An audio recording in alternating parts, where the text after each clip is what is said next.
Greetings, school fiends, and welcome back to the Horror Ghouls podcast. I'm T, I'm Megan. and tonight we're not just wandering into any haunted house, we're plunging headfirst into a living nightmare of shifting walls and restless spirits. Brace yourselves as we unlock the spine-chilling secrets of 13 Ghosts from 2001, where each ghost carries a horrifying tale and survival hangs by a thread. Directed by Steve Beck, 13 Ghosts invites us into a glass mansion that serves as a prison for the damned, with each spirit a vital piece of the dark enigma known as the Black Zodiac. Together, we'll traverse the haunted corridors, unveiling the tragic fates of these tormented souls and the sinister ambitions of Cyrus Criticos. In this mansion, is this mansion merely a collection of cursed artifacts, or is it a deadly snare designed to unleash unimaginable terror? So join us as we deep dive into the supernatural lore, exploring what sets this film apart in the realm of horror. Mm, You I'm know, so excited. it's gonna be good. It's gonna be good. Um, so if you're watching on YouTube, please don't forget to smash the like button. I'm telling you already, and subscribe for more of our creepy content. Or, of course, you can tune into your favorite podcast platform for a true orgasmic experience. And while you might not be trapped in a ghostly lair yet, you're certainly along for a thrilling ride on our haunting journey tonight. So, hmm this movie is very interesting. It's very interesting. So we talked about this before, and you have seen this before. Yes, Yes. yes. Now I know sometimes some of the movies like you didn't see till later because always said you kind of arrived a little later to horror. When was the first time you saw this movie, if you remember? Still as an adult. Well, but listen, in 2001, I was a late teen, hmm and so I probably saw it around maybe around then or so. Oh, okay. I didn't see it in a movie theater, but I did see it like, close to when it actually came out. So, So not too long after that. That's cool. So for me, this was another dad special. But so he used to take me to movies sometimes on the weekends, and I really was kind of like, I don't know, like I just wanted to watch Mystery Science Theater kind of. I wasn't really into horror kind of at that point. And I remember the warning. I don't know if it's still labeled as such, but it said something about like if you have heart issues, be mindful of seeing this movie. So my dad took me to the theater to see this movie, and the man had heart issues too. And the oh way he no. was like gasping, like during certain parts of this movie, because he liked a lot of horror movies, but even for me, like the because I was a teenager as well, but I was like, oh my God, I mean, maybe this was not a good choice, but you know, it's one I've seen many times since, so Yeah, I'm same. excited to talk about it. Yeah. It does have a strobe warning now, which it didn't have before, because Yeah. people were complaining that there were too many blinking lights and flashing things that could cause seizures. So I beg to differ. There were not enough flashing lights. There were not enough. There were, however, if I could say words, many scary ghosts. So yeah. indeed. Yeah. Well, let us start talking about this lovely movie. So hmm we start off meeting Cyrus Criticos and his psychic assistant, Dennis Ravkin, which Criticos, Cyrus, let me just call him Cyrus at this point, because that name gets on my nerves. Cyrus is played by F. Murray Abraham, and Dennis Ravkin is played by the ever wonderful Matthew Lillard. We love him. Absolutely do. We love him. We have to get one day when we go to a convention, we're gonna find him and get a picture and we're gonna Yes. post it and we're gonna love it. So Yes, because I think that's one of the only people that I like really, really love, and I don't have a picture with that person have at you ever all. seen him at a I have. convention? I've Oh, seen him, but I've never had a picture with him. did you geek And out a little bit when you a, saw him across the room? a little bit, and like I don't know. People might not know this about me. I don't know if I've talked about it before, but I don't actually like to talk to the celebrities. Like I'm Yeah, very much a weirdo when it comes to that. So I didn't get close or anything. I just watched him from afar. It's like, oh, there he is. That's great. You know? yeah. No, I mean, I get it, but So still, yeah, even just to see them is like, I know. Oh, love it. But so Cyrus and Dennis are leading a team on a mission to capture the violent ghost known as the Juggernaut. Ugh. And so, just so everybody knows, as we meet the ghosts, I am going to give you a very brief description, and maybe later on we'll talk a little bit more about their backstories. But you'll get something really quick right now. So the Juggernaut is known as Horace Breaker Mahoney, and he was a serial killer who targeted hitchhikers and stranded travelers, luring them into his junkyard. And once they were there, he would brutally dismember them with his bare hands and feed the remains to his dogs. So, yeah. Yeah. He was also 7 foot. So Yes. just to Yeah. give you a visual of this enormous man. I think the actor who played him was billed as like 6'5", but for, suspend your disbelief, 7 foot. 6'5" is still Yes. very tall. But Yes. Yep. yeah, The appearance is basically an enormous muscular ghost with a terrifying visage, my often boyfriend. seen Sorry. often seen with bullet wounds and a menacing demeanor. Um so yeah, he is very tall So handsome. Just kidding. I'm just kidding. I'm just kidding. and to be quite honest, the Juggernaut is actually like, the biggest, most baddest ghost in the movie. Um just because he is the toughest one to get apparently. He does have this kind of aura of that's just scary. And even in this first scene, do we even really see him in the first scene? We do. We do, like Hmm. after they acquire him. Yeah. But the scene itself, the way it's set up and everything they're doing, it's very scary. No matter how many times I watch it, I'm just like, oh, Yeah. yeah, yeah. Yeah. So we're back with Dennis, and he's using his abilities to sense the dead, and he tracks the ghost to this junkyard, but he quickly realizes that this is a spirit that radiates more intense and violent energy than the others. And despite Dennis's warning, Cyrus remains persistent, brushing aside any concerns. And at this point, Dennis is kind of curious, so he touches Cyrus and he catches a glimpse of his ulterior motives, but is warned by Cyrus, like, hey, don't get too nosy. Mind your business. Exactly. Yeah.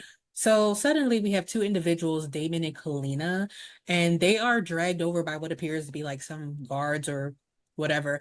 And they start expressing their outrage at Cyrus's plan to capture ghosts, like their Pokemon. He's basically like out here catching them all. Okay. So Cyrus taunts Kalina, asking if she still has her quaint little magical book. And Damon warns Cyrus that without the right spells and the elusive 13th ghost, his efforts will be in vain. And this is news that shocks Dennis because Dennis has been basically brought in to help track these ghosts, and he was only asked to do 12. So he's like, what? But none of this bothers Cyrus. He just orders the pair to be taken away. So again, Dennis now confronts Cyrus about the mention of this additional ghost. And Cyrus is climbing up to a pile of smashed cars, and he insists that Dennis's abilities will still be needed for that one last ghost. So it is what it is. But then he commands his team to prepare a cube and to bring out the bait, which is something that Dennis notes they've never used before. And so we see a big giant semi truck come out and start spraying blood all over the place to entice this ghost. So as the cube opens, Cyrus calls for the ghost to emerge. And this blood definitely tempts the ghost because it triggers a series of very scary supernatural events. Cars start falling over. One man is lifted up into the air and like folded like a slice of pizza. It's a bunch of chaos while people are running around and scattering, trying to escape the rampage. And and we do see the Juggernaut kind of walking slowly through the junkyard at this point, like just little glimpses of him. However, as all the people are running, one man inadvertently runs into the trap. and the ghost follows him in. The trap traps him in because that's what it's meant to do, and it locks, sealing both their fates, unfortunately. So Yeah. it's at this point that Dennis hears Kalina screaming for Damon as he meets his grim end. And rushing to her side, he then discovers too that Cyrus's greed has cost him dearly because he has also fallen victim to the chaos that he unleashed. And And that's he our opening. deserves it. No, He but did. this scene, even like the music they're playing, it's very tense and they're very good at creating that um tension in the scene. And this, I believe, is the only time we actually get to see them capturing a Yes. ghost. Yep. Yeah. This is the only ghost we see actually being captured. And he's, like we said, the most ginormous The toughest one. ghost to get. Yeah. Which, I mean, there are a few others that are actually pretty terrifying as well. Oh yeah. But and we'll get to it later, but there's only a few that are actually, well, two that are evil in real life. So the rest of them were not evil in real life. But we'll get to that. So at this point we have the opening credits and we meet the Criticos family. And we see them and they seem to be blissfully happy as the kids, Bobby and Kathy, play in their spacious backyard, while parents Arthur and Jean watch with smiles on their faces. And it's interesting because in this scene, I didn't even realize, like, for a few minutes that there were actual names popping up on the screen because Hmm. this scene is where the credits are. Yeah. um, but it's masterfully done. I really do like it because after this beautiful, peaceful scene, it quickly turns tragic when we only hear this, a fire breaks out. And this forces the family to flee, and you can hear them kind of screaming for each other. And unfortunately, Jean isn't able to escape. And then we hear the devastating news of her death at the hospital, followed by her funeral, where the children mourn her death. And from that scene, we kind of shift into seeing Arthur. And I probably say that weird, Arthur, Arthur, Arthur with the fist. If you know, you know. We do see we see Arthur, and he's a shadow of his former self, and he's surrounded by overdue bills and really quite burdened with grief. And his somber thoughts are interrupted by Kathy reminding him that he's going to be late for class because Arthur is a mathematician. He's the teacher. So, but he's going to be late for class. Now, in the kitchen, Bobby, the son, is busy recording a story about a decapitated man found at Dunkin' Donuts, Which which is I love though, curious. naturally. I love little spooky kids who are like Yes. fascinated by weird-ish. Like I love that. So Yes. And he's so into it too. He's very much into it, which I love too. yes. I like that a lot that he's into Mhm. it. And he's like, he also struggles with the word decapitated a little bit. He's like, decapitated. Yeah. It's Yes. precious. Precious. So he's doing this while Kathy prepares breakfast. And it's also here where we meet Maggie, the family's live-in nanny. Now, during breakfast, Bobby jokingly calls his sister a slut, prompting Maggie to correct him, suggesting that she likes the word bitch instead. And this playful banter hints at their family dynamics despite the underlying tension. And Arthur was also in the room with this at this point. He kind of laughed at that joke too. And so you can definitely see like this wasn't anything that was out of the ordinary, wasn't shocking, but it gives you a little glimpse into how they were dealing. But Arthur starts to remind Bobby about his homework and he trips over a scooter that was left on the floor. He starts angrily berating his son for the mess, but Kathy chimes in saying like, well, if we had a bigger house, we wouldn't have these problems. And Arthur insists that this is the best he can do right now. Yeah. And he tries to emphasize the need for everyone to keep their things picked up. And I'm sure it's hard for the kids because they were used to this big spacious house where they were like swinging each other around in the backyard.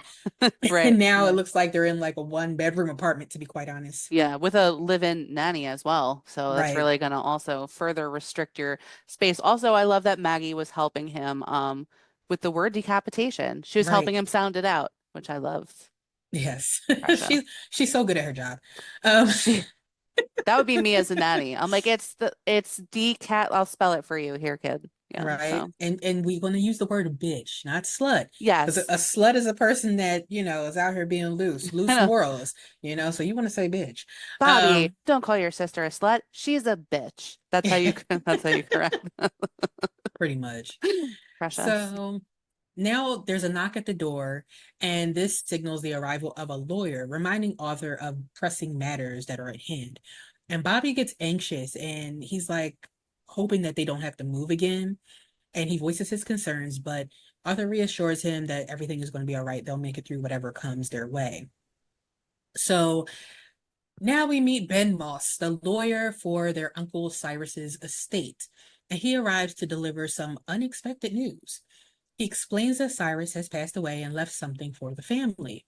And as he opens his laptop, the family gathers around him, making him visibly uncomfortable because they are all they're practically sitting on top of him, He's like, ugh. right? With Kathy like having no boundaries. Kathy like gets right in his face and she's like Yeah, she really does. which is He's like, so okay. interesting. Yeah, he's like, please get away from me. Yeah. But she still gets very close. So um he starts a recording, he starts playing it, and Cyrus's voice fills the room, stating that he has instructed his lawyer to deliver the essential elements, revealing a key to their new house. Now, images of the house flash on the screen, and Kathy lights up with excitement, particularly about the bathrooms. She's very excited about the bathrooms. And Cyrus ominously remarks that this house represents the culmination of his life's work and says it's his home. And he kind of puts emphasis on the his home part, which gave me a little pause. I'm like, sir, you're dead. So it's not your home anymore. Isn't But, it? right. Yeah. Also, the key, it's a weird key. Like, it doesn't look like it's a big fat key. I think it has like symbols on it or something, but it's weird, almost Yeah. like a It's steampunk-esque very steampunkish. kind Yeah. of key. Yeah. Yeah. It's very interesting looking. Yeah. So Cyrus does express regret for never having the chance to know Arthur and the love of his family. And he ends with a cryptic promise that they may meet again someday in another life. So, Mr. That's normal. Moss, Mm. right? Mr. Moss mistakenly assumes that Maggie is Arthur's wife, which creates an awkward tension as Arthur struggles to acknowledge his late wife's death. Meanwhile, Bobby, who clearly is fascinated with death, casually informs Mr. Moss about their mother's fiery end, adding to the discomfort in the room. Mr. Moss then tells the family that they can visit the house anytime they like and mentions that he plans to go there after work. Intrigued, the family agrees to accompany him. And so they do follow him up in their own car after work. And we, at this point, get a little back and forth slightly between them. And we go back to Kalina. So we're catching up with her. So, who, since Damon's death, has been diligently researching the ghosts, and she's surrounded by a chaotic array of old articles, maps, the magical book that Cyrus mentioned, and various other items. And she's frantically searching for something important. And she grabs some explosives and flares, and she starts packing them into a bag. As one does. Right, Amongst your library of artifacts, you have your explosive cabinet too. Everyone right, knows that. Yeah. yeah, of course, stupid, you have to have that. So in this scene, the music that's playing is Excess by Tricky. And part of this music does play over the family's ride to the house as well. But it does add a dark, moody vibe that perfectly complements the tension of the scene. And I was telling Megan before we started that this song had some very interesting lyrics because they're playing while Kalina's getting herself together and getting ready. And so one of the lines says, I believe in I deceiving, which I thought was very interesting, very curious. Mm. So, and then the chorus is striking as well because it says, I believe in people lying. I believe in people dying. I believe in people trying. And I believe in people crying. If And that isn't some foreshadowing, yeah, just a little bit, just a little bit. because I feel like there's a little bit of all of that happening in this movie, A and little bit. it was just very interesting to play half over Kalina's and half over the ride to the house. So Yeah.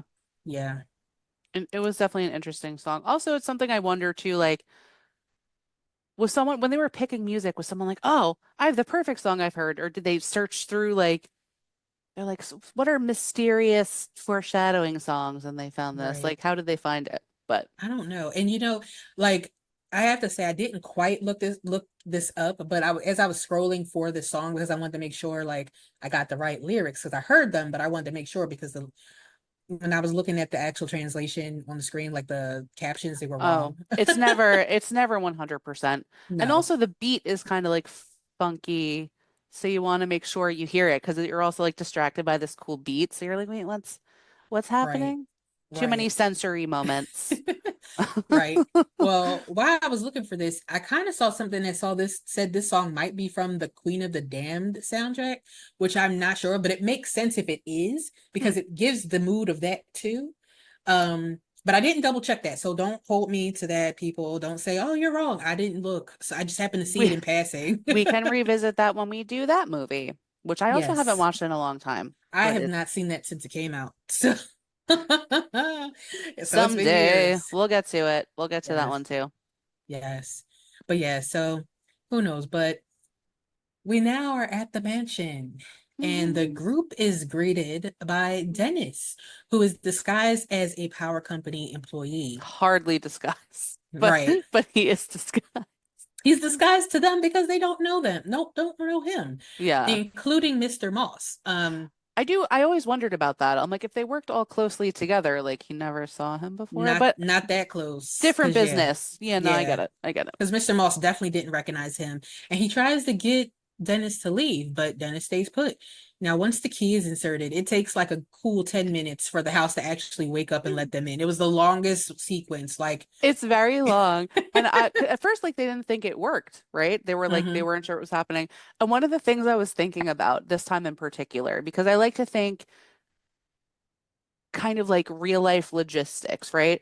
That I'm like, imagine you get home from work after a long day and you have like a shit ton of groceries and you have to just sit, like, you have to fumble for the key because it's not, you can't program it like, today's technology.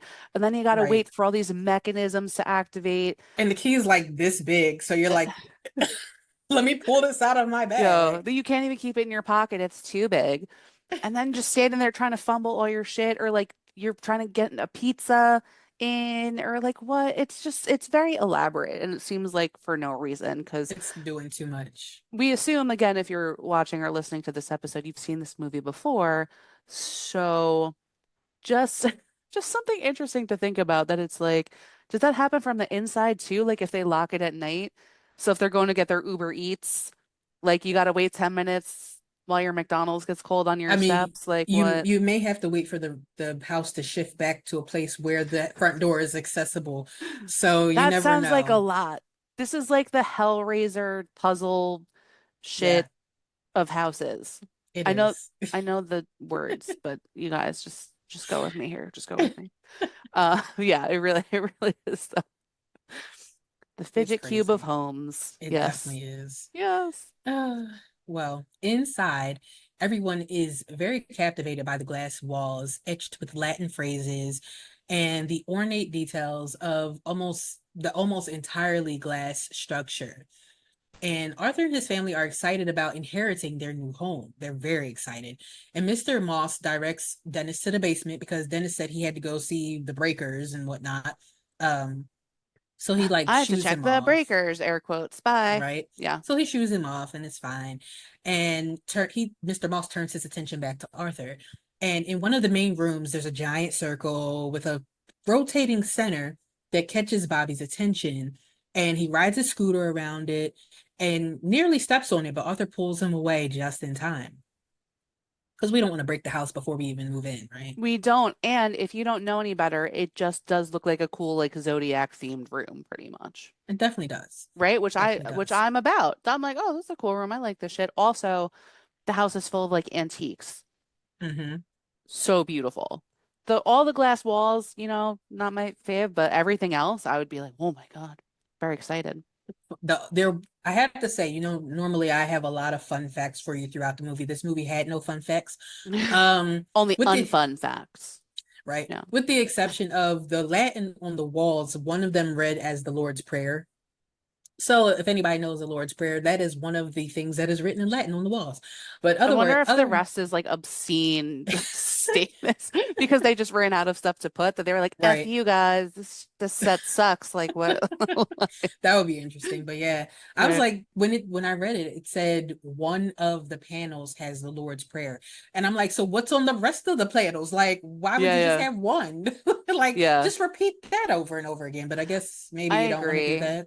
Or maybe they were like, it's too expensive. Like, I don't know. Maybe gibberish was cheaper Listen, or curse words. you I see don't those know. websites that say like ip losum lorem, whatever it is. Like when you get a like a one of those websites that has sample writing on it, Oh, yeah, and yeah. it's like that fake writing.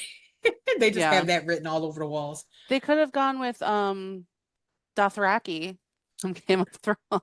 Yeah, I they mean, definitely could. this is pre Game of Thrones. Like we know They that. could have Everyone done knows that. that, or they could have done Elvish from Lord of the Rings. They could have. There's so Yeah, many fandoms they could have paid homage to, but no, just Jesus and then gibberish. That's all we got. Yeah. Jesus and gibberish. I need that on a shirt. Gee. I'm all Welcome. about Jesus and Welcome gibberish. to the Church of Jesus and Gibberish. Oh my That's our God. cult that we're going to start. So stay tuned to subscribe to our cult. Oh my God. Oh We're all going goodness. to hell. It's fun. It's fine. Absolutely. I've been going It's for a very fun. long time. Um, I won't tell you why, but it's been for a long time. Yes. Um, so Arthur has to go discuss some financial matters with Mr. Moss. And while he's doing that in the basement, Dennis is searching for the money he's owed because Cyrus died without paying him. But Rude. right, but Yeah. soon he's completely overwhelmed by the ghosts that are trapped there. And he puts on a special pair of glasses called spectral glasses. And that allows him to see the spirits, and he scans the room, and it's not very long before many trapped ghosts start revealing themselves, overwhelming Dennis's psychic senses. Meanwhile, Bobby, Maggie, and Kathy have embarked on their own adventure. They were told to stay still, but they don't listen. And so they ran off through the house. Maggie and Bobby are playing and racing while Kathy enjoys the comforts of one of the rooms. Maggie gives Bobby a pair of those spectral glasses, unaware of their true purpose. After encountering several ghosts in the basement, Dennis frantically rushes back upstairs and is warning Arthur, like, look, you got to get out this house. I used to hunt ghosts with your uncle. He has these ghosts trapped. You got to go.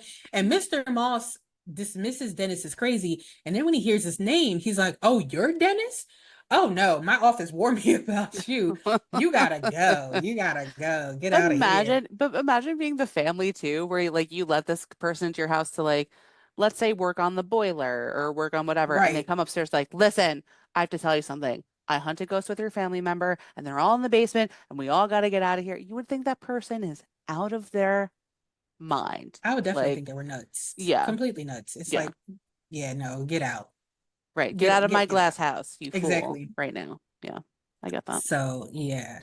But Dennis at this moment, he starts to feel the ghost's presence again, and he starts cowering in pain. And concerned, Arthur reaches out to help him, inadvertently sending painful waves of his wife's life and death and their experiences together through Dennis.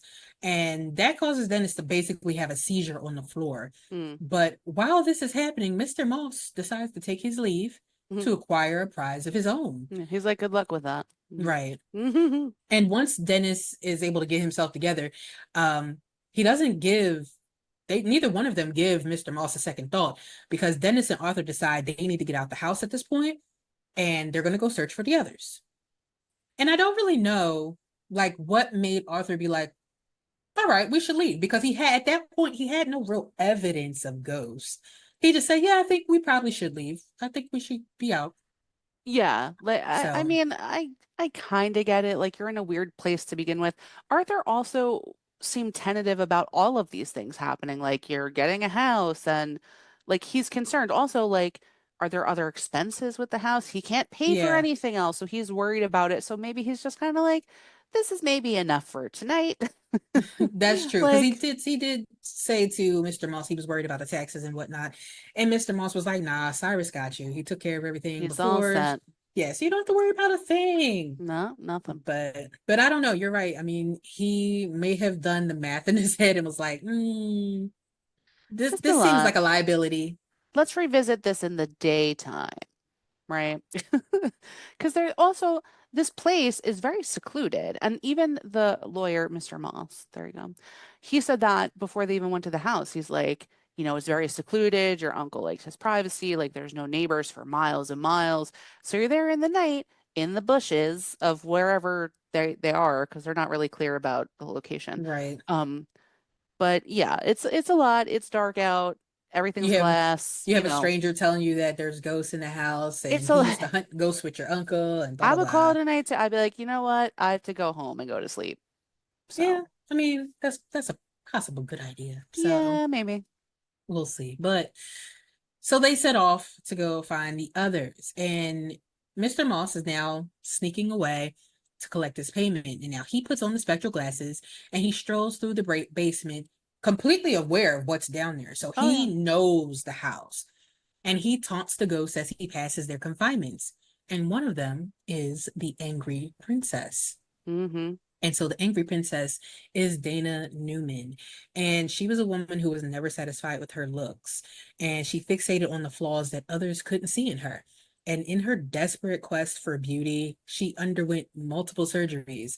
And after a very botched, self administered facial procedure left her Oh, disfigured, Dana ultimately chose to self exit this world. And so, with her appearance, she is a very beautiful woman, to be quite honest, with long, wild looking hair.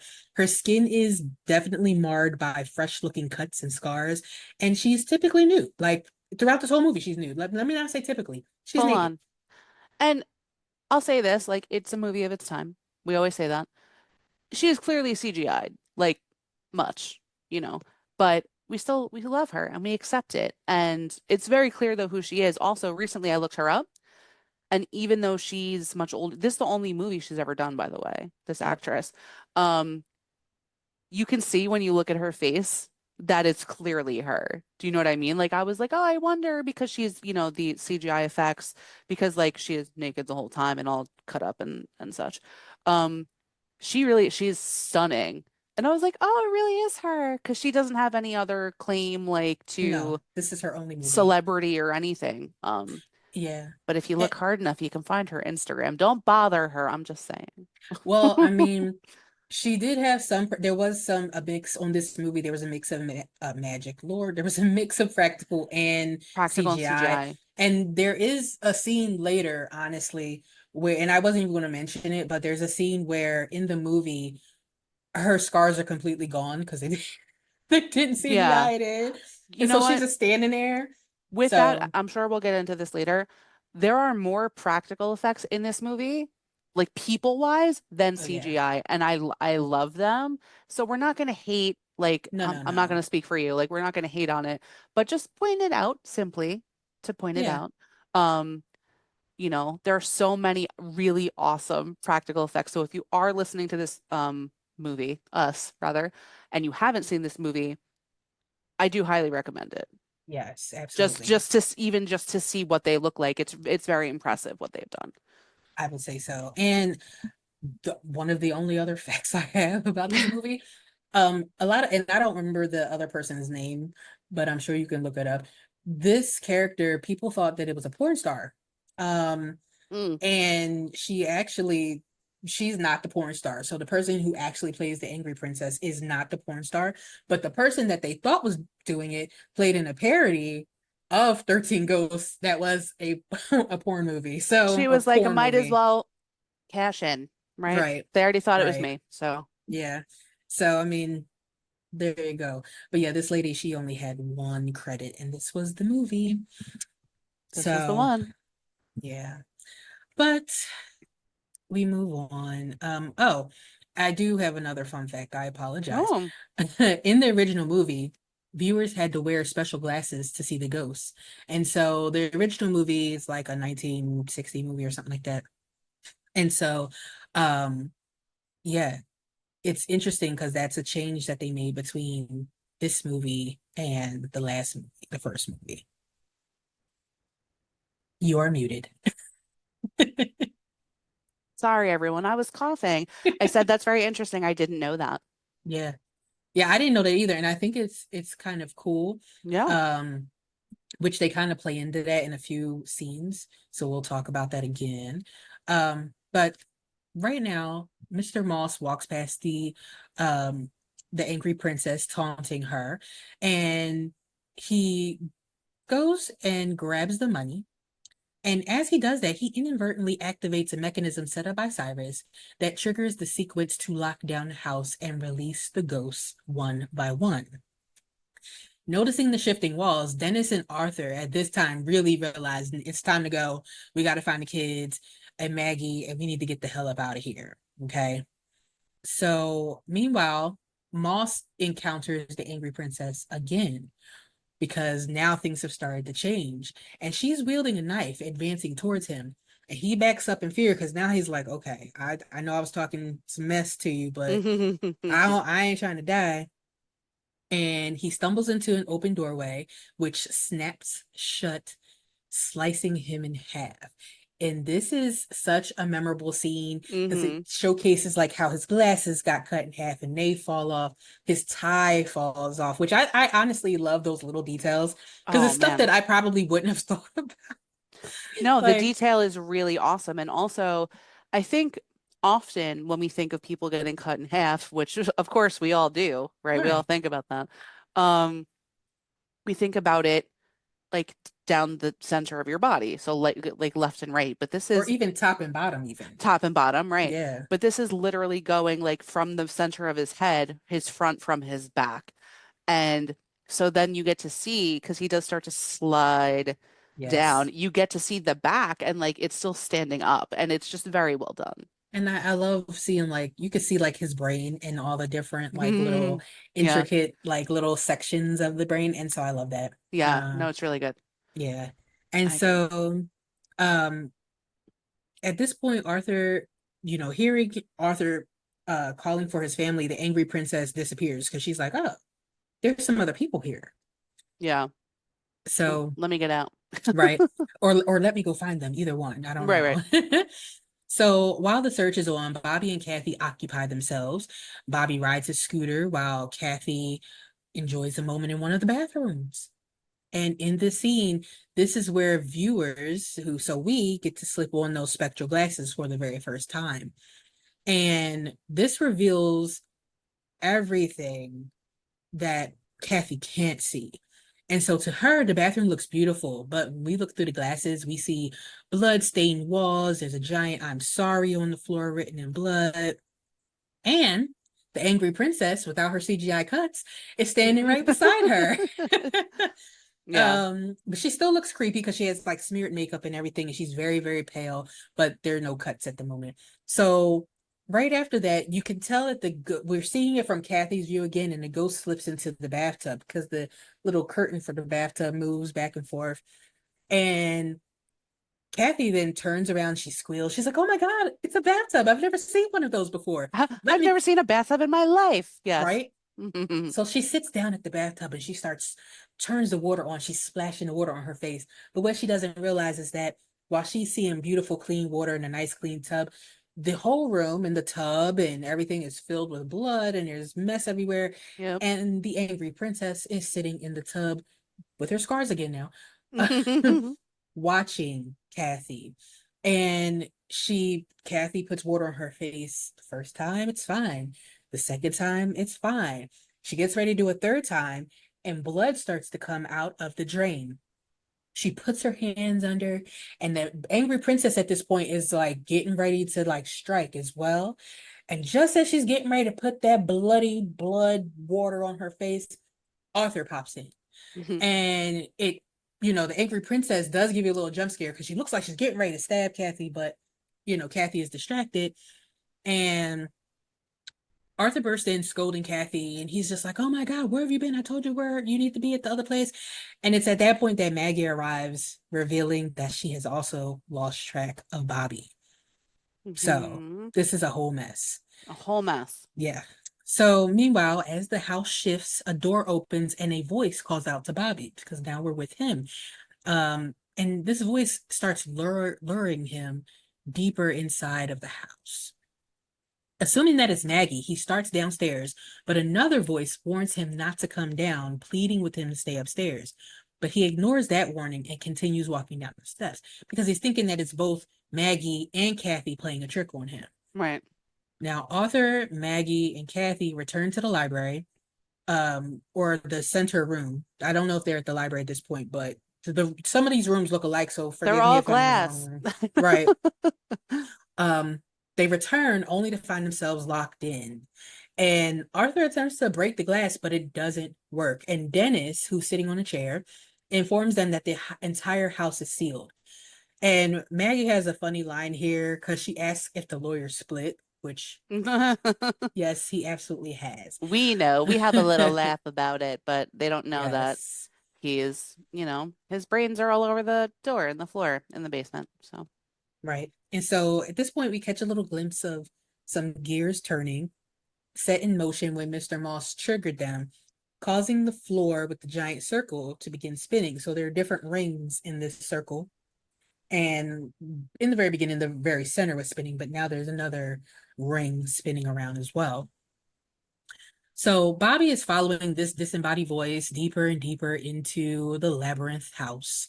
And at this point, while he's doing that, Dennis explains that the walls are made of ectobar glass, which is soundproof and shatterproof because everybody's yelling for Bobby, but they're like, Bobby's not going to hear you. You're not going to hmm. hear Bobby. It doesn't really matter. And so he also explains that the writing on the wall consists of spells meant to contain the ghosts and that the basement is filled with them, which nobody really Chock-full. believes. Right. Yeah, they're like, what? So Bobby, realizing that Maggie and Kathy have not shown up yet, stops and looks around, and behind him, the ghost, the bound woman, slowly and silently enters the frame. Now, the bound woman is Susan LeGros, and she was a high school prom queen that was caught with another man and was strangled to death by her jilted boyfriend with his tie. And so when you see her, she is a very pretty woman. She's in a very torn, ripped up prom dress with maggots in her hair, though she's pretty. Um, Cute. she has Cute pale, accessories. Yeah. right? She has Hmm. very pale skin, makeup is on, but a little messed up. And she has a tie wrapped around her neck, which you can actually see like ligature marks and whatnot. And Yeah. her hands are bound behind her back with rope. And she looks like she's a little upset, you know, A little bit. The a little detail upset. again on these ghosts is just phenomenal. It really is. Yeah. Yeah. So that second voice that Bobby was hearing earlier urgently warned him like don't turn around. But of course, when someone tells you not to, what are you going to do? Don't The look. And I'm opposite, like, oh, what? right? So of course he turns around and he sees the bound woman and she starts shaking violently, just Yeah, it's real so creepy. and so he panics at the sight of her and he quickly rides away on his scooter, only to crash into another ghost, the torso. And, I'm terrified. Bobby takes off again, only to slam into a glass wall, dropping the spectral glasses and his recorder. Now, the torso is Jimmy Gambino. And Jimmy was a bookie who gambled way too much. And he basically became a made man and the Bob was like, look, we're going to take you out. So they mutilated him. They cut him up and wrapped him up in plastic and threw him to the bottom of the ocean. Which interesting backstory for him. But he appears as a headless, ghostly torso, um, wrapped in plastic. And his head is also wrapped in plastic with him, and he's partially decomposed, and there's some blood stains and whatnot. But he's A torso. There's no legs, no, there's no arms, just a head He's and a body. he's a torso, guys. That's it. Yeah. Yeah, he's only Mm-hmm. identifiable by his Torso? dental records. Just his Oh dental yeah. records. Since Yeah. his head is with him, so Yeah. Also, if you think about it, interesting ghost to catch because how did they get right. him? Because if he was in the bottom of the ocean, what did you do? Go on a boat? I'm having very dark thoughts right now that I don't want to share about the Ocean Gate going to get him too Oh, soon. I'm sorry, everyone, but that's I won't. I mean, I'll keep the rest inside. they were planning to go back down there, so I guess not too soon. So Wah, wah. yeah. Play stupid games, win stupid prizes. That's all I got to say about that. Yeah. But rest in peace to those people.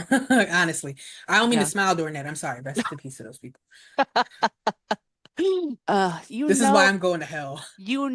if you're here with us that we are dark and twisty and We are we can apologize and we might mean it, but it's just who we are inside. So just, absolutely, and I do mean it absolutely. Like yeah, of course.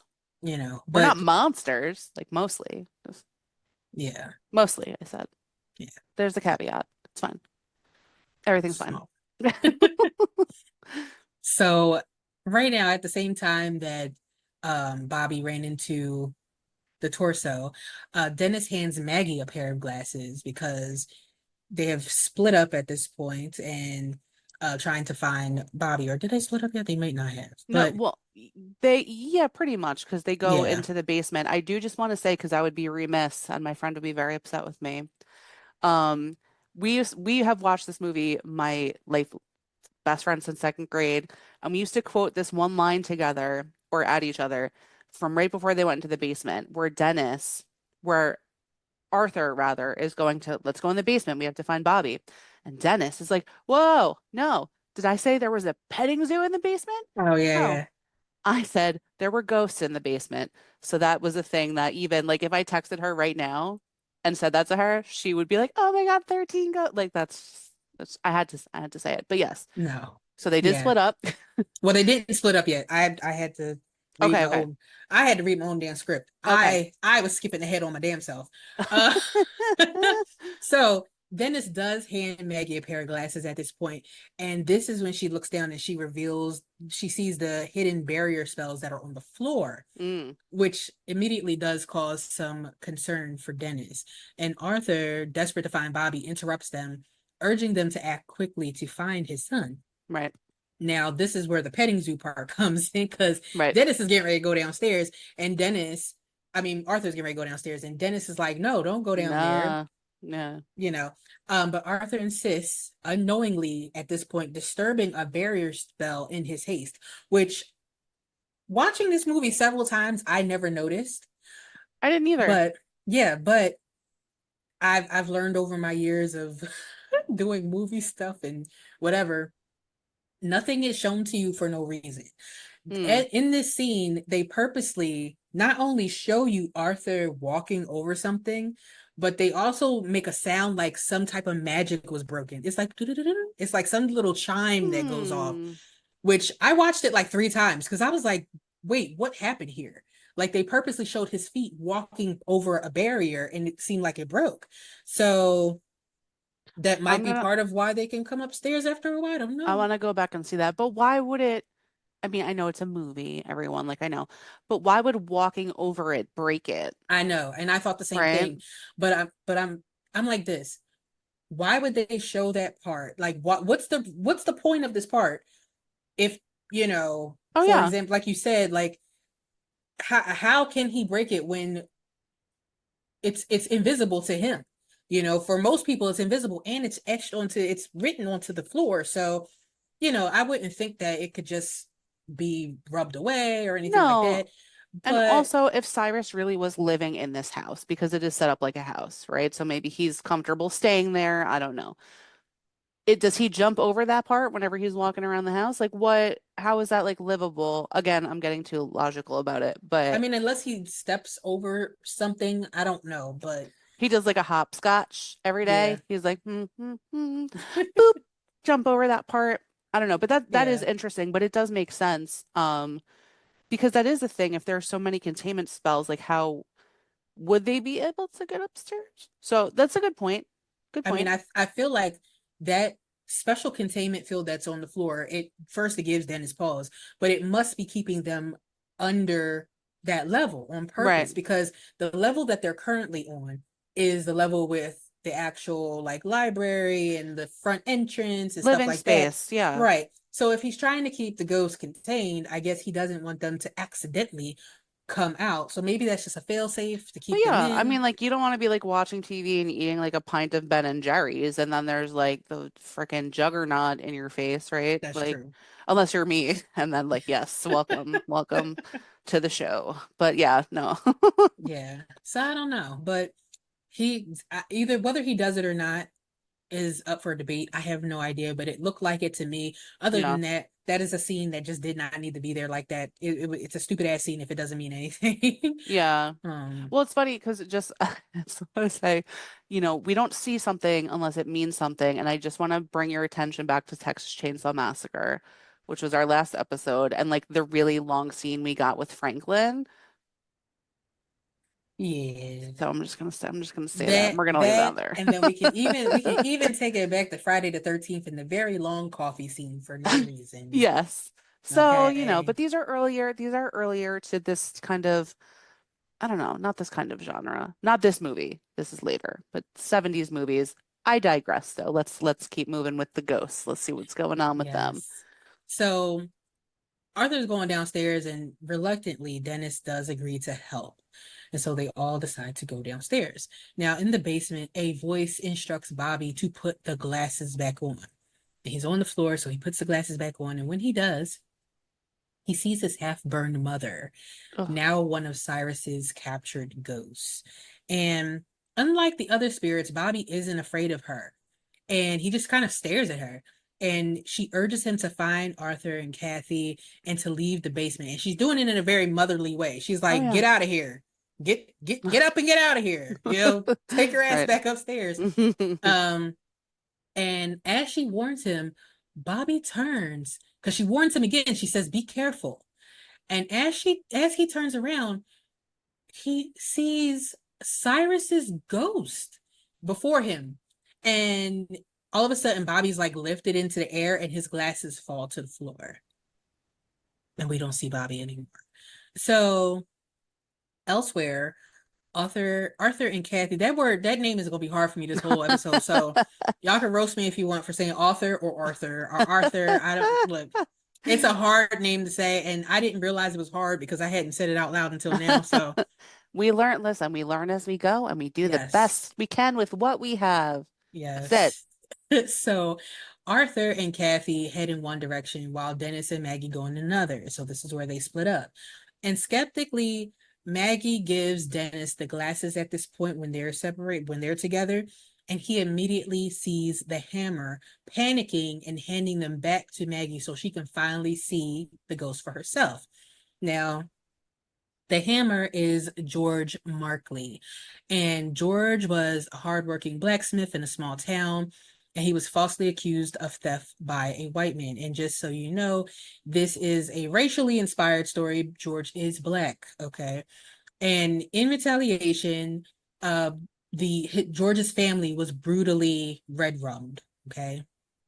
And so, with rage, George takes his sledgehammer and exacts his revenge on all of these killers. However, the townspeople still turn against him and they drive railroad spikes into his body as a Oh, punishment. So when you see him, his appearance is a large, imposing figure with spikes protruding from his body. He's covered in blood and he carries a massive hammer. Okay. practical effects here, absolutely top notch. So we have, obviously, we know 13 ghosts. Well, 12 or 13, we don't know, right? He's one of the most imposing, like you're saying, but just the way he's one of the straight up like scariest, and he's one of my personal favorites as well. Like, Yeah. he looks incredible and very scary. Yeah. And he has one of the sadder stories Absolutely. for me anyway, because Yeah. it's unfortunate that he was falsely accused, and then they took his family out for no Yeah. reason. It's like, He was that's a good crazy. man, simply going about his life. You know what I mean? There was no reason for the story to turn out like this.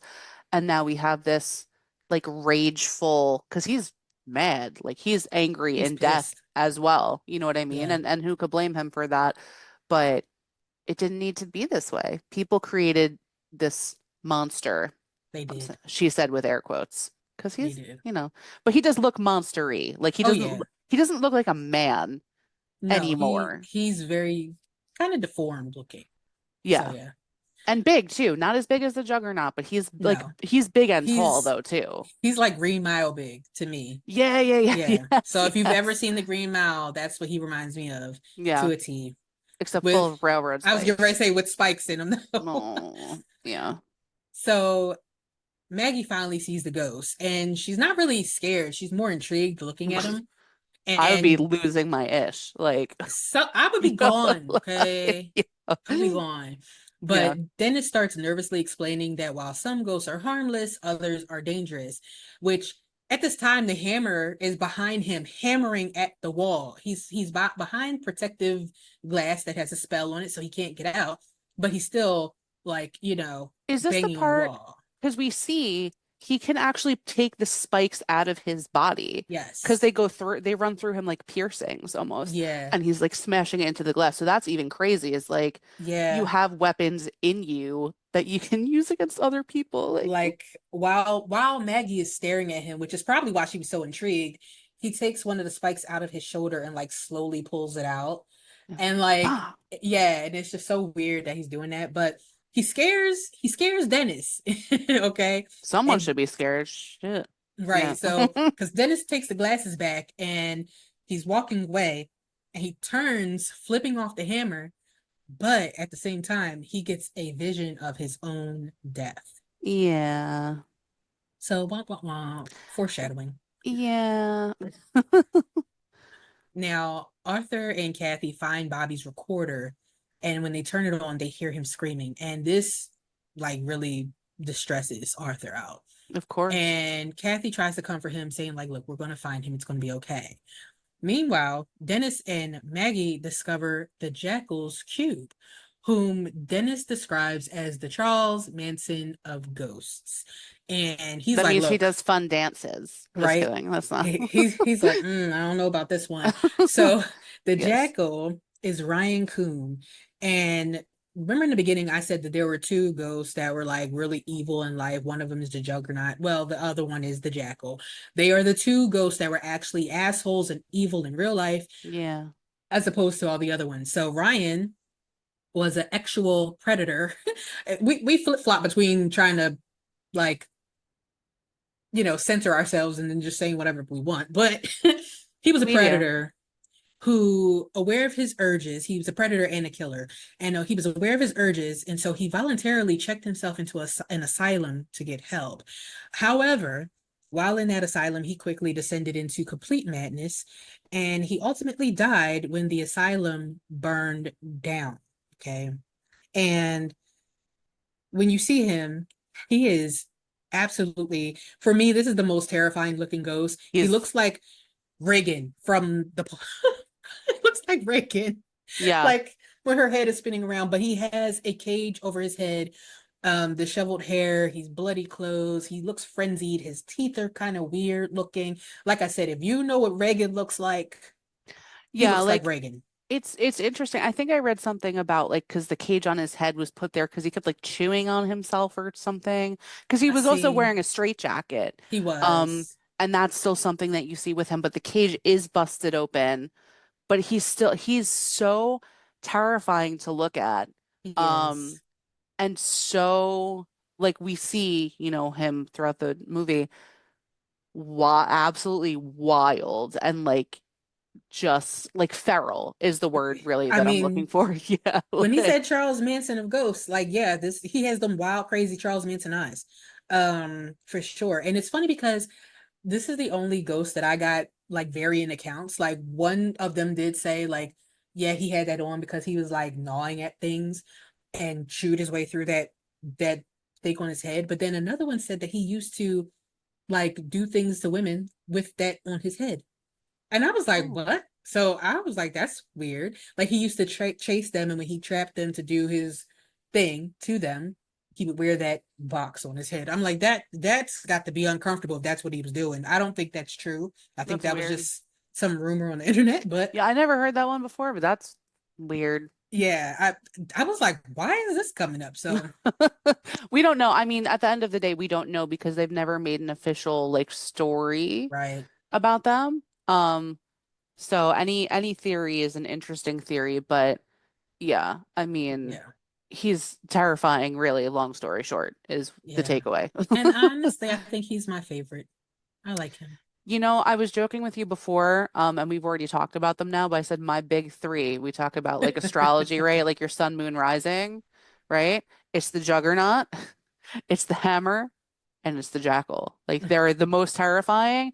And I think for that reason, they're my favorites and also my black zodiac signs. I don't know. I don't know. I didn't even think about that, but I might think about it. I have to figure out which ones. I don't know. Um, I think yours is definitely one of the more calm ones because you're more not maybe not all of them, but at least one of them because you're a little more grounded than me. I'm the nuts one in this yeah, relationship. my She's my. like, yes, that's true. I mean, to a certain extent, it is a little true. I know it's okay. My son, my I will say this: my sun and my rising would be the more calm ones, but my Yeah, yeah. moon would be the one that's very deep and dark because that's where all my occulty stuff is. Um, so yeah, I probably would have something like I don't know, the hammer or the jackal as my moon. But the other two would be very, very tame. So as we go through these, maybe I'll pick another one. Yeah, we'll see. We're gonna see it by the end. We're gonna put it together. We're gonna pick your Yeah, big three by the yeah. ends. Yes. So now that we know who the jackal is, Dennis is like, oh no, if the jackal is down here, we gotta go. We gotta get out of here because I don't want no parts of the jackal. No. No. So we go back to Kathy, and Kathy is saying to Arthur, like, look, I think I believe what Dennis is saying about the ghosts. And Arthur is like, no, like ghosts aren't real. Don't worry about it. And she's undeterred by this. And so she decides to put the spectral glasses on that she has. And lo and behold, she's instantly attacked by the jackal. And we see why Dennis was afraid of him because Ugh. he, like a wild banshee, just starts tearing up Kathy. He's getting her. He drags her down the hall. He lifts her into the air. Yeah. And all this is happening. Arthur's still walking down the hall. Like it took him a long time to actually turn around. Like his daughter was getting her ass whooped for a quick minute and Right. dragged down the hall before he actually turns around and says, "Oh shit," and like goes to get her. And they're having a ghostly tug of war, but tugging Kathy back and forth. Arthur has one end, the jackal has the other. And just as it seems like Kathy's going to be ripped into two, Kalina arrives, throwing a flare that scares the jackal off, but it's only temporary. They escape and they have to run, and they do get behind a protective door that shuts just in time to lock the jackal out. And the jackal's still So, bugging on the door, like scratching it and yeah, yeah. craziness. Yeah, yeah. And of course, it's kind of weird because it's like, well, who the hell is this person? But Right. at the moment, we're thankful that she saved Kathy. Oh yeah. Now, meanwhile, Dennis and Maggie are facing their own danger, encountering the firstborn son and the angry princess once again, who approaches with deadly intent. Now, the firstborn son is Billy Michaels. And the backstory for Billy was a young boy who loved playing with cowboys and loved not playing with them, but playing the game cowboys and indigenous people because we're politically correct. Ah, Yes. yes. We do our So best. we are. And so he tragically died from an arrow to the head shot by another child during a duel. Which is crazy because I'm like, what little kids playing with real. You don't know that childhood game, Duel? Like you never heard of I know that. the one where you take a white glove and slap somebody in the face. Is that a And game? We no, used to do that a lot though. that's just some French shit that I I seen on challenge you like to a duel. cartoons. Yeah, Flap, I was flap. thinking of the Robin Hood Men in Tights one where he uses like the knight's club. It's the Yes. metal and he just wallops him across the face. That's pretty much how we play. Yeah, Um, yes. so but when you see poor little Billy, he's a small, ghostly boy with short, unkept hair. He's dressed as a cowboy wearing a headdress, and he has an arrow visibly lodged in the middle of his forehead. Yeah. Um, and to be quite honest, he is. This story is pegged as like the saddest. I don't know why. It's not that sad to me. I guess because he's a kid, but he Yeah. is the most docile ghost of them all. The only thing he will ever do is kind of like scare people to push them into harm's way on purpose, but he does not actually do anything to anyone. Yeah. I understand that like just observing him, like if he pops up in front of your face, that because he just stares. And I think that's very creepy, It right? is. Like if you see someone who just like stares and maybe like turns their head. Oh, of course. So and you Yeah. don't know what he's gonna do. Everyone's like, his backstory is he's chill, don't worry. And you're like, what's this little boy gonna do? Like, what's Right. And then at happening? 1 second he like pulls that arrow out of his head and like goes to strike you with it. You Yeah, never know. You you never know. know. Especially, Chucky ruined that for us. Like instead of being able to trust little kids and dolls and ish, no, you can't trust anyone. Thanks, Chucky. Just Right. saying. Yeah. You can't. So, Mhm. but yeah, that is the firstborn son. So, but listen, Dennis and Maggie are fine against them. That's not, they don't pose a big threat, even though they No. are scary. Now, Kalina finally introduces herself to Arthur as an activist focused on freeing trapped spirits. And she pulls out an ancient book, the Arcanum, written in the 15th century by a possessed astrologer named Basilius. And this book explains how to construct a machine capable of seeing the future, granting its user infinite knowledge and power. Arthur, however, is very uninterested in these details. He just wants to get himself and his kids out of this He's house. like, I don't care. Yeah. Yeah. So Kalina says, I will help you escape if you help me. So reluctantly, he agrees. But as he turns around, Kathy, who was all scratched up and beat down by the jackal, is now gone, vanished. Um, so as the gears of this house start to spin a little faster, the house starts to shift again. And Maggie and Dennis are navigating their way out, but they get separated, with Dennis being trapped inside of a glass box. And he appears to be in pain. And this prompts Maggie to put on the glasses because they switch the glasses back and forth so that each one of them can kind of see.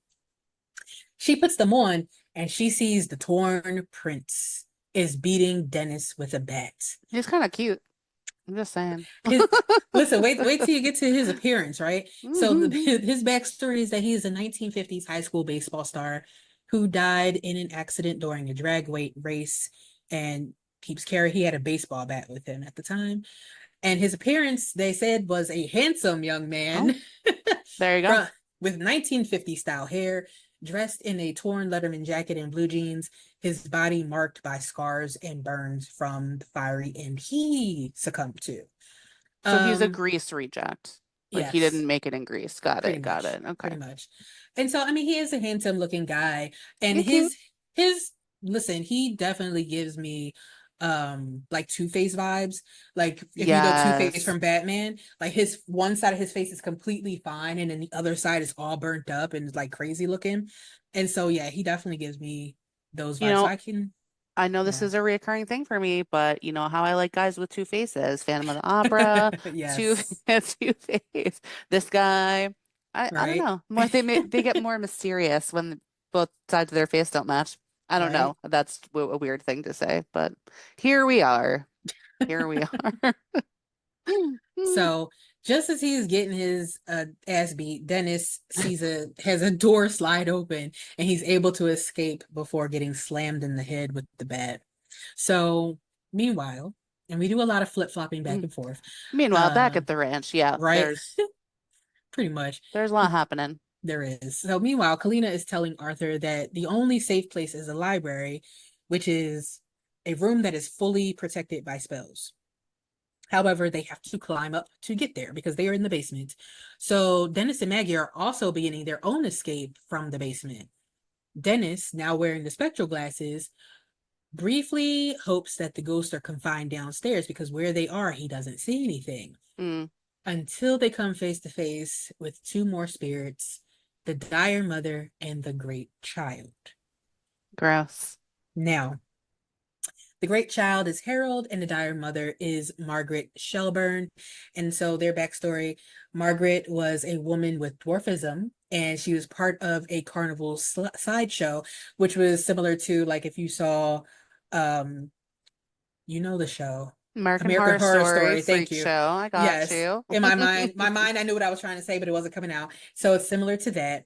And after she was assaulted by the tallest member of the troupe, she gave birth to her super enormous son, Harold.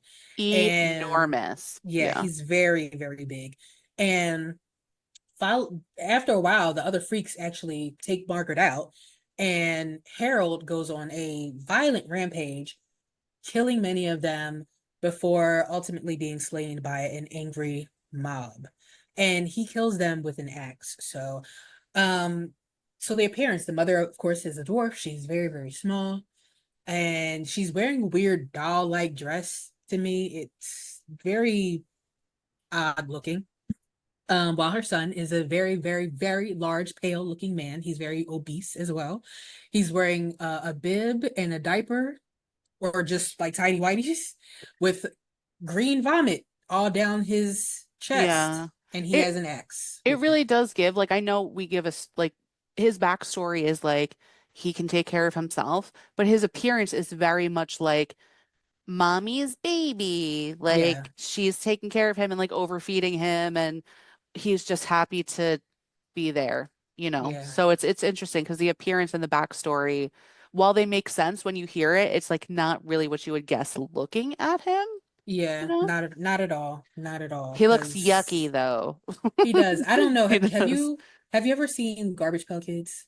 Yes, of course. He reminds me of that gross, vomity Garbage Pail Kid. That's So funny. I could see it. yeah, I could see yeah, it. yeah. Yes. So if anybody has not seen Garbage Pail Kids, you need to go Google look it. them up, Google it. and you will Yeah. know exactly what I'm talking about when I said the vomity one. You'll know what I'm talking about. He's gross. Yeah. Yeah, That's they are funny. definitely gross. They're gross. Yeah. So the pair run, not not the great child and the dire He mother. cannot run. The great child No, cannot run. Maggie and Dennis run, No. and they barely escape, but they bump into Arthur and Kalina, who are also narrowly avoided an encounter with the hammer. And Dennis is like, "What are you doing here?" He's very suspicious of Kalina's presence, but there's no time at this moment to question her as she's leading them all to the library. Right. So the I house, I just go want to ahead. add, sorry, real quick, when you said I was thinking this watching the movie too, when she was saying about, the library, it's the only safe place because there's the barrier spells all around. My ass would have been in the library. You guys handle this. I'm under the desk. I'm balled up in the fetal position, and I am not leaving until you figure out whatever and we can all leave. Like that's Yeah, it. I'm in that's the where I'm at the library. whole time too. In fact, Yep. I'm outside. Okay. You found a way to slip I, through when no, the I was in walls the were car the whole tuning. time. Oh, I never got out. she's like, no, I never got out the Yeah. car. That's really That's where I was. I was in the car. And when I saw the house start funny. shifting, I was like, oh, vroom, vroom. You're Well, like, yeah, you're I like, gotta all go get some right. pizza, y'all.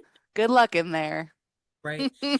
So the house starts shifting again, and we hear like eerie whispers and cackles, and they're echoing through the halls, and it gives a very ominous feel to the scene. And everything seems calm for the group until the jackal comes out and starts tearing Arthur up from behind, and that sounds little odd. And It's what happened though. It's what happened. I didn't realize it sounded like that till I said it out loud. But he's tearing him up from behind. He is. Okay. And so Dennis, thinking fast, gets a flare from Kalina. They throw it at him. They're able to free Arthur, but they have to move really quickly because the pilgrimess is following quickly behind them, or closely Ugh. behind. And so the pilgrimess is Isabella Smith. And her backstory, she was an outcast during the Salem witch trials and was accused of witchcraft. And they tried to burn her, but she survived somehow. And because of that, she was left to die of starvation in the stocks. So when you see her, if you don't know what the stocks are, it's like a wooden frame that goes around your head and your wrists are put in it Hmm. and you're stuck in that position. So she's in that position in the movie as well. And She's creepy. She yes, is. her appearance, she's a very ghostly figure. She has tattered colonial dressing on. Her eyes are crazy. One of them is like whited out, and she has Ugh. very wild looking hair. I have to say she's my least liked ghost of all of them, Yeah. considering that, I love witches, but she's not a witch. She was accused of witchcraft. She's So not. And also I just want to, because like there's a lot of misinformation. Like I don't think I've brought this up before, but I am a Salemite. Like I go there every year if I can. Um, all of the witches in Salem, except for one who was pressed to death, and I'm talking accused witches, were hanged.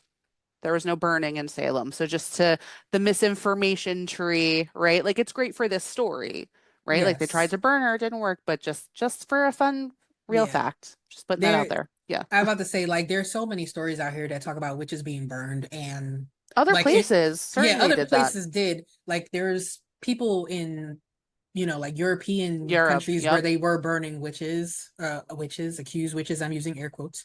Just ladies Um, who could do math, you know. yes, yes, or people, or like women who were like, alchemists as far as like medicine, and they were like mixing potions together to make people like not have diarrhea anymore. So they're like, she stopped my booty from leaking. She's a witch. Yeah, So no, anything. And then it got out of hand like this person has so much property. Maybe right. they're a witch too. And it started expanding to men and it was just Yeah. like a whole thing about, that's what happens when people are ignorant, Yeah, right? and it's like mass hysteria. It Yeah. went wild, but yeah. So Mob mentality is never good. yes, but like Mm, if we want to be historically correct, the pilgrimess, which would mean pilgrim, which would mean United States, she was not burned. She wouldn't have been burned. She might have been left in the stocks to die, but she that wouldn't have was been burned. definitely a thing. Yeah, Yes, that was definitely a thing. yeah. So, but there's that. So they all managed to escape the pilgrimess because the door closes and traps her. And they escaped into the library. And so inside, Dennis and Kalina start to argue back and forth. And Kalina accuses Dennis of being responsible for their current situation, claiming that if he hadn't helped Cyrus, none of the ghosts would be trapped here. And Dennis admits his guilt. He's like, look, my psychic abilities cause me to have seizures when I'm near the dead. Touching people lets me see their entire life in an instant. I'm a freak. And he's like, Mm. yeah, and I did do it. So what? And he adds that he thought Cyrus was his friend, which how dumb can you be? Um, and Kalina scoffs, like, Cyrus used you. He's not your friend. He was never your friend. And then she drops a bombshell. Dennis helped trap the fourth ghost, the withered lover, which happens to be Arthur's wife 6 months ago. And now, Yeah. this is the only ghost I'm not going to go into detail about because we already know her backstory. We talked about it in the very opening credits. And so Jean, Arthur's wife, is the withered lover, which is why Bobby saw her earlier. So Arthur, furious, attacks Dennis. He gives him the 1-2 combo, and Dennis insists that he didn't know it was his wife. And once he found out, he tried to help Arthur. But Arthur isn't interested in any excuses. And Kalina intervenes at this point, promising Arthur that regardless of what happened, she knows how to save him and his kids, which, whatever. So she starts explaining that the house is not just a home, but a machine built to replicate the design of Basilius. And this machine was created to house 12 earthbound spirits, all part of the Black Zodiac that Cyrus needed to trap. The firstborn son, the torso, the bound woman, the withered lover, the torn prince, the angry princess, the pilgrimess, the great child, the dire mother, the hammer, the jackal, and the juggernaut. So that is all 12. And we've met them all at this point, so we We have. know we know about them a little bit. Yes. So according to Basilius, the machine required these specific spirits to power up. And once Mr. Moss unknowingly activated this mechanism, the house began releasing these spirits one by one, drawing them to the center of the house. And each spirit's energy would fuel the machine, ultimately opening the Ocularis Infernum, or the Eye of Hell. And at this point, Maggie lightens the mood once again with some humor, saying that she's trapped in the house with a bunch of white, crazy white people. And I mean, I can't help to think, like I said, I wouldn't have been in there in the first place. Like, Yeah.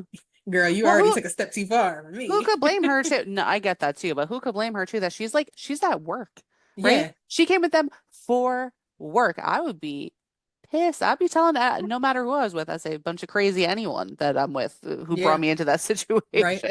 But I'd also Like, be saying, y'all crazy as I'm in the car watching them go in. Y'all are crazy, and I'm gonna go get me a two-piece of the biscuit, and I'll be back. as you Do put y'all want anything? your headphones back in, you're like, yeah, you guys are crazy. That's nuts. So you go back to your Audible, like Right? whatever. Like, yeah, no. So, I'm listening to Marley and Me. You guys have fun in the house. right, Yeah. bye. So, Kalina starts explaining that in hell there exists an eye that sees everything, the past and the future, heaven and earth, the blessed and the damned. And this machine knows all. And Cyrus knew that if he controlled the Ocularis Infernum, that he would become the most powerful man on earth. So at this point, 11 ghosts had been released. The final ghost had not appeared yet. But Dennis isn't naive. He remembers hearing about a 13th ghost. And Kalina brushes it off like, oh, the 13th ghost is a fail safe. You know, it's meant to stop the machine, but it requires a willing human sacrifice born from an act of pure love, the sacrifice of a broken heart. And Dennis quickly realizes that Arthur is meant to be the 13th ghost. And without hesitation, Kalina's like, yeah, so to stop the process, you have to jump into the eye as it opens door in this configuration. She's very knowledgeable about this process. Um, as if she was a part of the whole process to begin with. I don't So know. weird. How do you know all this Right? information, girl? It's Yeah. crazy. So Maggie not having it cuts in is like, listen, no, that's taking yourself out. That's self-exiting. We don't need you to do that. There has to be another plan. But Kalina presses on, insisting that by sacrificing himself, he would save his children, trading his life for theirs. Now I gotta pause for a second. At this point, any reasonable question would actually question Kalina about the kids. Like, how does she know that the children are In in danger. danger? Right. Because if she knows so much, where are they? Are they in the chamber with the ghosts? Are they being held hostage for some spiritual ransom? Right, right. Like, are they alive? And she talks as if she knows some crucial information. So, but Right. nobody questions this. I'm questioning it. I'm like, bitch, how do you know? Well, how am I trading my life for theirs? Where are they? I Right. haven't seen them. And you got here and you saw my daughter disappear. You never saw my son. So how are you going to tell me I'm trading my life for theirs? Where are they? Right. Yeah. Yeah, So, I think those are all fair questions. She's really, it's like you said, she didn't even know about the other kid. Like what, no. like, Like, but obviously it's a movie. So we have to up the ante somehow. That is raising the stakes for the movie. I And suppose. yeah, but that's how it goes. So Hmm. now Dennis speaks up, insisting that Arthur shouldn't go through with this sacrifice and there has to be another way. And Kalina, in the background, dumps a pile of explosive on the table, making it clear that either Arthur is going to sacrifice himself or she's going to blow the entire house up to free the spirits. Dennis pleads with Arthur, trying to reason with him, but Arthur's only focus really is saving his kids. He will do anything for these kids. And as they debate, Kalina prepares the explosives again, and she's watching them very curiously. So now Arthur's like, well, I don't even know if my kids are still alive. And Right. Dennis says, look, let's go out, me and you, one more time and search for them. And again, Maggie is like the only voice of reason here. She's like, no, Arthur, you gonna get yourself killed. But he's like, no, I got this because we're going to take that giant glass panel with the spell on it, which is probably the Lord's Prayer, and we're going to take it with us for protection, which that is the craziest idea I ever heard. Because I'm like, that's so odd to take that whole panel with you. Yeah. Well, also one thing I thought of, every single time I've ever seen this movie is so when they show them carrying the panel, right? Their hands are on the outside of it. It's only glass. There's not like a handle to hold on to, right? So I'm thinking about them getting their fingers smushed by whatever ghost is Yeah. in front. But also, what if it appears behind them? That's what because I was they didn't see thinking. it? Or what if because it doesn't reach the ceiling, it can go over the top? Like, I just little things I've always been like, Yeah, I don't yeah. know. I don't I know about mean, that. this Yeah. this this wasn't a well thought out part of this movie because there No. are so many things that could happen. Because we saw the jackal come and take Arthur from behind, but so we know that that glass panel isn't going to stop him if he's coming from the back. That's So a different movie. That the one that the porn star was in. yes, that is definitely that movie. But yeah, so they decide to head out with this glass panel. So as they're leaving, Kalina reminds them that they have about 10 minutes before things are going to get wild. And while Again, how does Arthur, she know that? right. Because first of all, how does she know that there were 11 ghosts that, because she's the one who said there's 11 ghosts that are released right now. She wasn't even there for the whole time. So how does she know? And then she also was like, yeah, and you got 10 minutes before shit hits the fan. So you're right. Highly How does she know? suspicious. Highly. But nobody even thinks about this. Nope. So while they're off looking for the kids, Kalina and Maggie set out to try to buy them more time. But on their way, they do stumble upon Mr. Moss's corpse. So now Oops. Maggie has seen him, split apart. He did split. Yep. Absolutely. So Kalina and Maggie reach a room where there are giant gears that are spinning, and Maggie, filled with fear, urges Kalina to hurry. She's like, "Look, do what you gotta do, girl, so we can get up out of here." Meanwhile, Arthur and Dennis face a new threat as the Torn Prince attacks them after another room shifts and unlocks.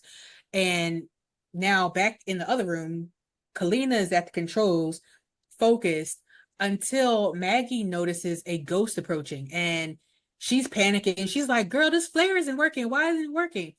Kalina turns, smiling coldly, before knocking Maggie unconscious with her big, goofy book. So it's at this time we now find out that the ghost Maggie saw is Cyrus, and he is very much alive. And Kalina has been working with him the entire time. She killed Damon, she stole his spells, she kept Arthur alive, all for Cyrus's plans. And it's clear that Kalina is in love with him because she basically like runs to kiss him and he's like, "Ew, cooties." Also, it's like this is neither here nor there, but she's cute and he's Not. gross old man with, I guess, what we can assume is fake blood now all over him to appear still like his ghostly whatever persona from when he died in the, I almost said graveyard, in the Junkyard, yeah. junkyard. Yes.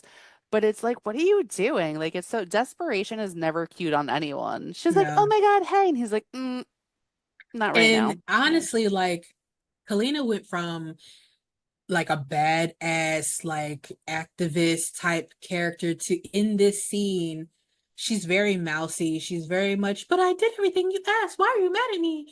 Because Why are you being so mean to me? Yeah, right, she immediately becomes super duper submissive. which Like, is uh it's a giant turn off. Just like, not that I care about that character like that, but like I feel like she should have had a little bit more agency and a little bit more power. Like when yeah. he like okay, so in this scene, he basically like he pushes her away when she's trying to kiss him, and he's like, "Look, where are the spells?" Because all he wants is the spells. Right. And he takes the book. He's like, "Give me the book." He looks in the book, the spells are missing. She is like backed into a chair, and she's like, "Oh my God, why are you, are you mad at me?" And she's like being really mousy. She gives him the spells eventually. But my whole thing is, I would have rather her say, like, "Hey, I've been doing this shit for you, and like, you're going to give me some respect."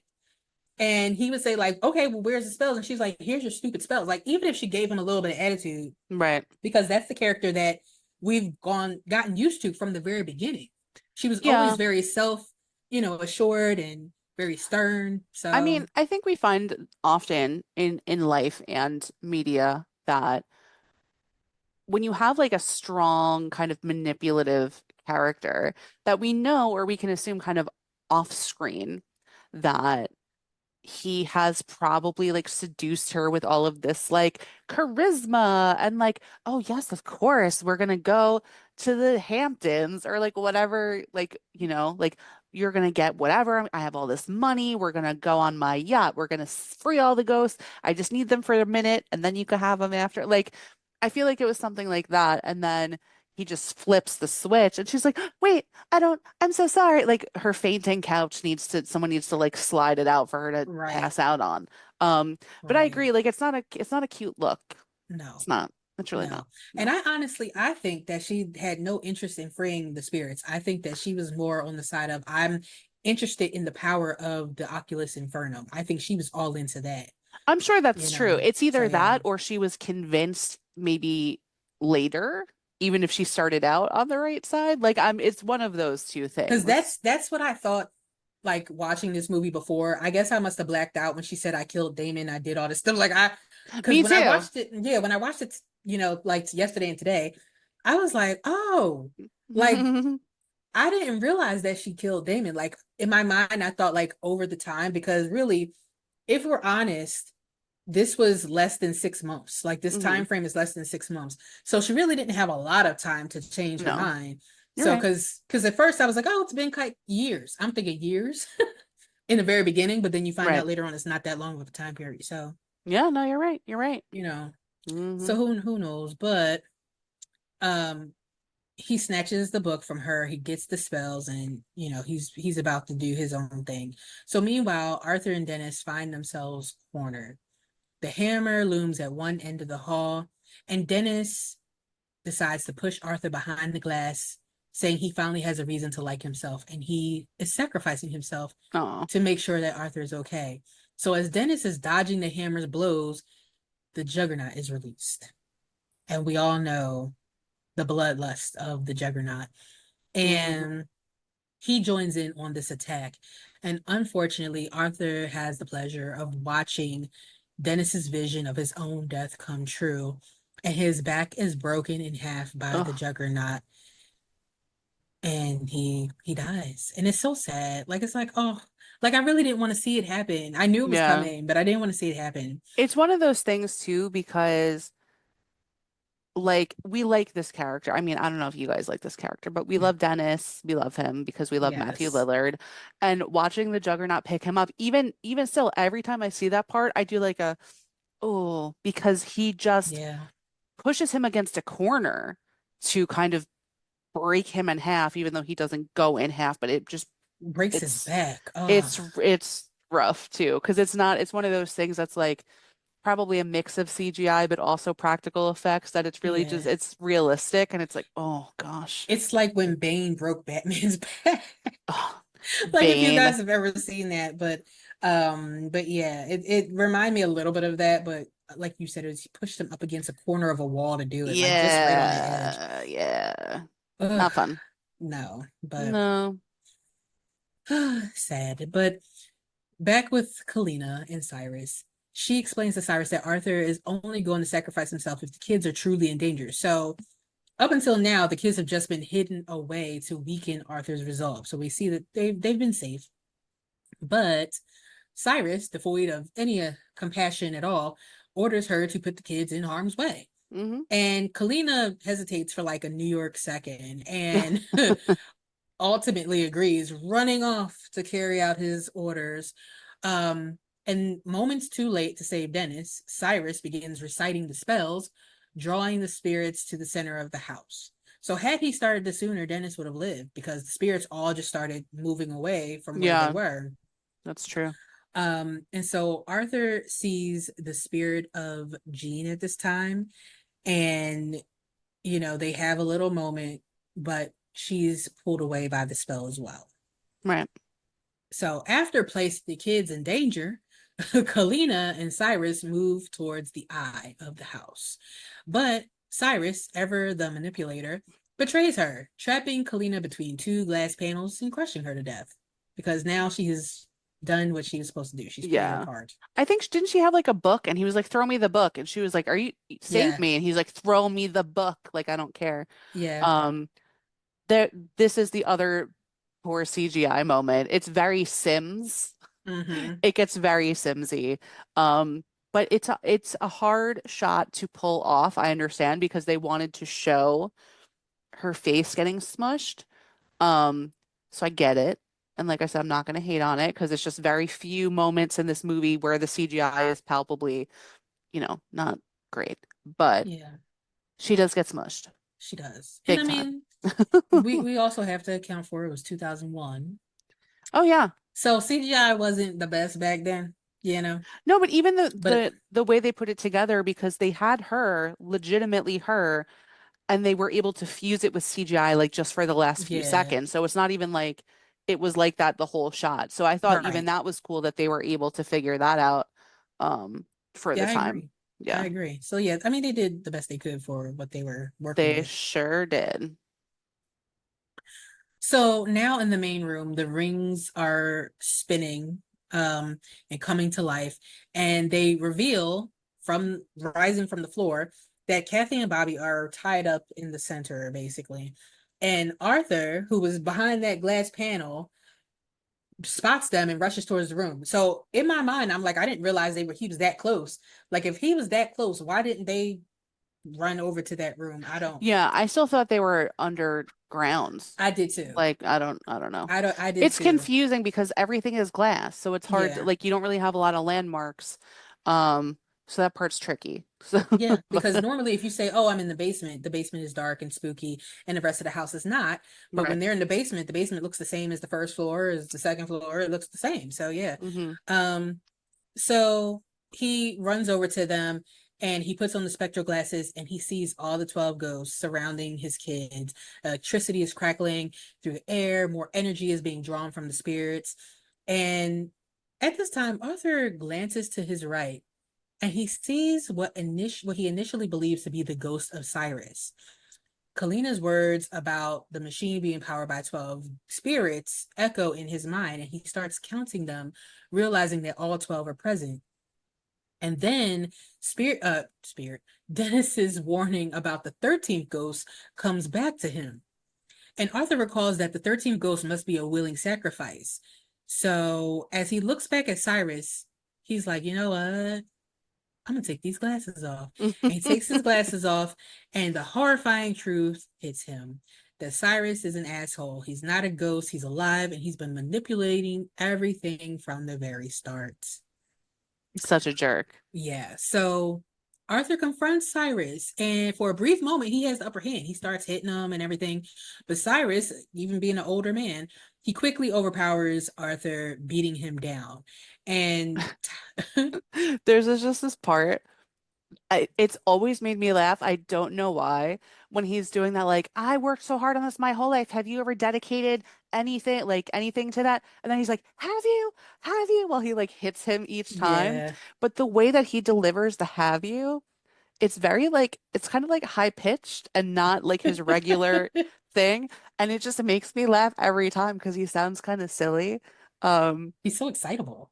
he, he must be a fire sign, but he's Aries, I think. That's my opinion. I don't know. We'll see. Maybe. I can see it. Or Or Capricorn. no, actually, I think he's a Leo because he wants all Uh, the attention. yeah, no, you're right. He's Leo. Yeah. I But usually think of Leos as like the least like terrible fire sign, but yeah, it really depends on the Leo though. I agree. It I depends. definitely And I'm agree. saying that everyone as a mid fire sign, so I'm allowed to say that. So don't come for me. Yes, she is a lovely Sagittarius. That's So right. Aries is the scariest. Sagittarius number two. Leo's number three. Usually, but sometimes not. I can agree with that. Yeah. So, but so Cyrus starts gloating about how he dedicated his entire life to this moment, claiming that the world needs those willing to do anything for greatness. And he pulls out a dagger from this little cane that he was holding. Which is Um, cool. Everyone should have a cane with a dagger in it. Just saying, you never know when it will come in handy. that or a cane with a fossil in amber stuck to it, like John Hammond. I'm sorry. That's pretty cool. No, that is Yes. pretty cool. I agree. Listen, if I stick a Jurassic Park reference in every fucking movie, We're not gonna hate on it. I managed to bring up Phantom of the Opera again today, so hey, we're gonna there keep we putting go. those references in there. Yep. So, he pulls out a dagger, and Cyrus tells Arthur that he, at this point, has no choice but to jump into the eye and become the 13th ghost. But before Cyrus can finish his monologue, He's interrupted by Maggie mixing it up on the ones and twos, Yep. causing the chanting scale to skip, and the ghosts vanish from the circle. So, seizing the moment of distraction, Arthur knocks Cyrus down and makes his escape. Meanwhile, Maggie frantically starts pulling levers, overloading the system, and causing the machine to glitch. So it's at this point that the ghosts that Cyrus once hunted and trapped begin to surround him, and their revenge is swift and brutal. They hurl him into the spinning rings, which slice him into pieces. And this is where my CGI thing is like, ugh, because there's no blood in the scene. This movie is rated R. There should have Yeah, been blood all over those kids. you're There was right. no blood anywhere. There should have been blood and guts everywhere, but there was not. He just got sliced up like turkey meat He did. for Thanksgiving and was That's a done. really good point. I always kind of I feel like I was distracted by a few things to pick up on that because that would have made it better in my Yeah, opinion. Um, but the slow motion of them all grabbing him because imagine because they're all terrifying looking. Imagine that, right? So that's scary. But also when he gets sliced up and you see his body parts flying in directions, I'm like, oh, that's cool. So I feel like I was yes. distracted by those parts to be like, wait a minute, there's no blood in here. No. Like, but that would have made it better. I agree. You know what else would have made it Everyone just better? gets splattered. Yep. If like a piece of him just like splattered against one of the windows and like made that squishy noise. Yeah, Yeah, like yeah, yeah. I would have been like, that's the creme de la creme right Yep. there. No, I agree. That would have been good. But so, you know, Arthur at this time, he's exhausted and seeing his children trapped by the very rings that just killed Cyrus, he almost seems defeated. But then the most wonderful thing happens. Dennis, the true 13th ghost. He's not the ghost that, was actually meant to be a 13th ghost, but he is the actual 13th ghost, appears, urging Arthur to finish it. And with renewed courage, Arthur leaps into action, determined to save his kids.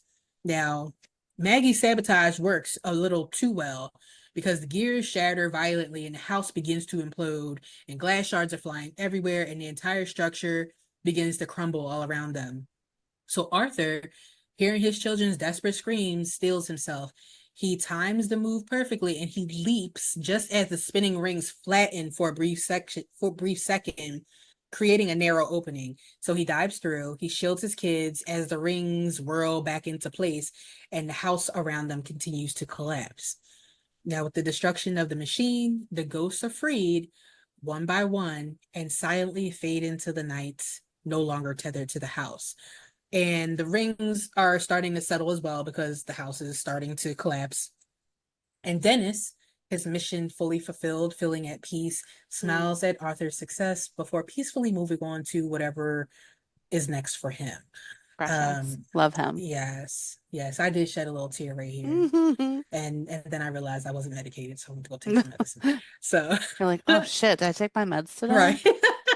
Mm.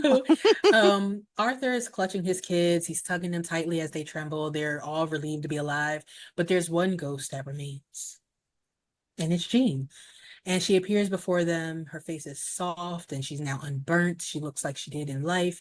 And she tells them that she loves them before vanishing, also finally free to move on. Oh. And then there's Maggie, who's shaken. She's very much alive and she's done with this nightmare. And she says, I quit. I'm Yep. going back to Jersey. That's the last line of the movie. And it's a good one Yes, because I feel like everything was so heavy, right? it And was. she comes up and she's ranting and raving about other things. She's like, "This is crazy. I need a raise." Like she's even surpassed that. She just says, "I quit." Yep. Perfect. One other Yes. thing I'll note as the ghosts disappear from the house and they walk into like the surrounding forest, essentially disappearing, the jackal is the last one to disappear and does do like a Charlie Manson-esque dance before doing so, which I thought was funny because he's always he's just Wild. weird and Yeah. wild, but he does do like a little like woo, and then he disappears That's last. funny because I don't pay attention to him. I guess because I'm always looking at naked people. I was drawn to the angry The angry princess princess. walking away and fading, and so I never She even paid attention to him. she does draw your eye the most because you don't really see all of them. Like because No. they fade pretty quick when they walk out of the house. So it's like you see also I feel like maybe the other ones were more faded than she was because when she first Yeah, leaves the house, I feel like she's the most visible.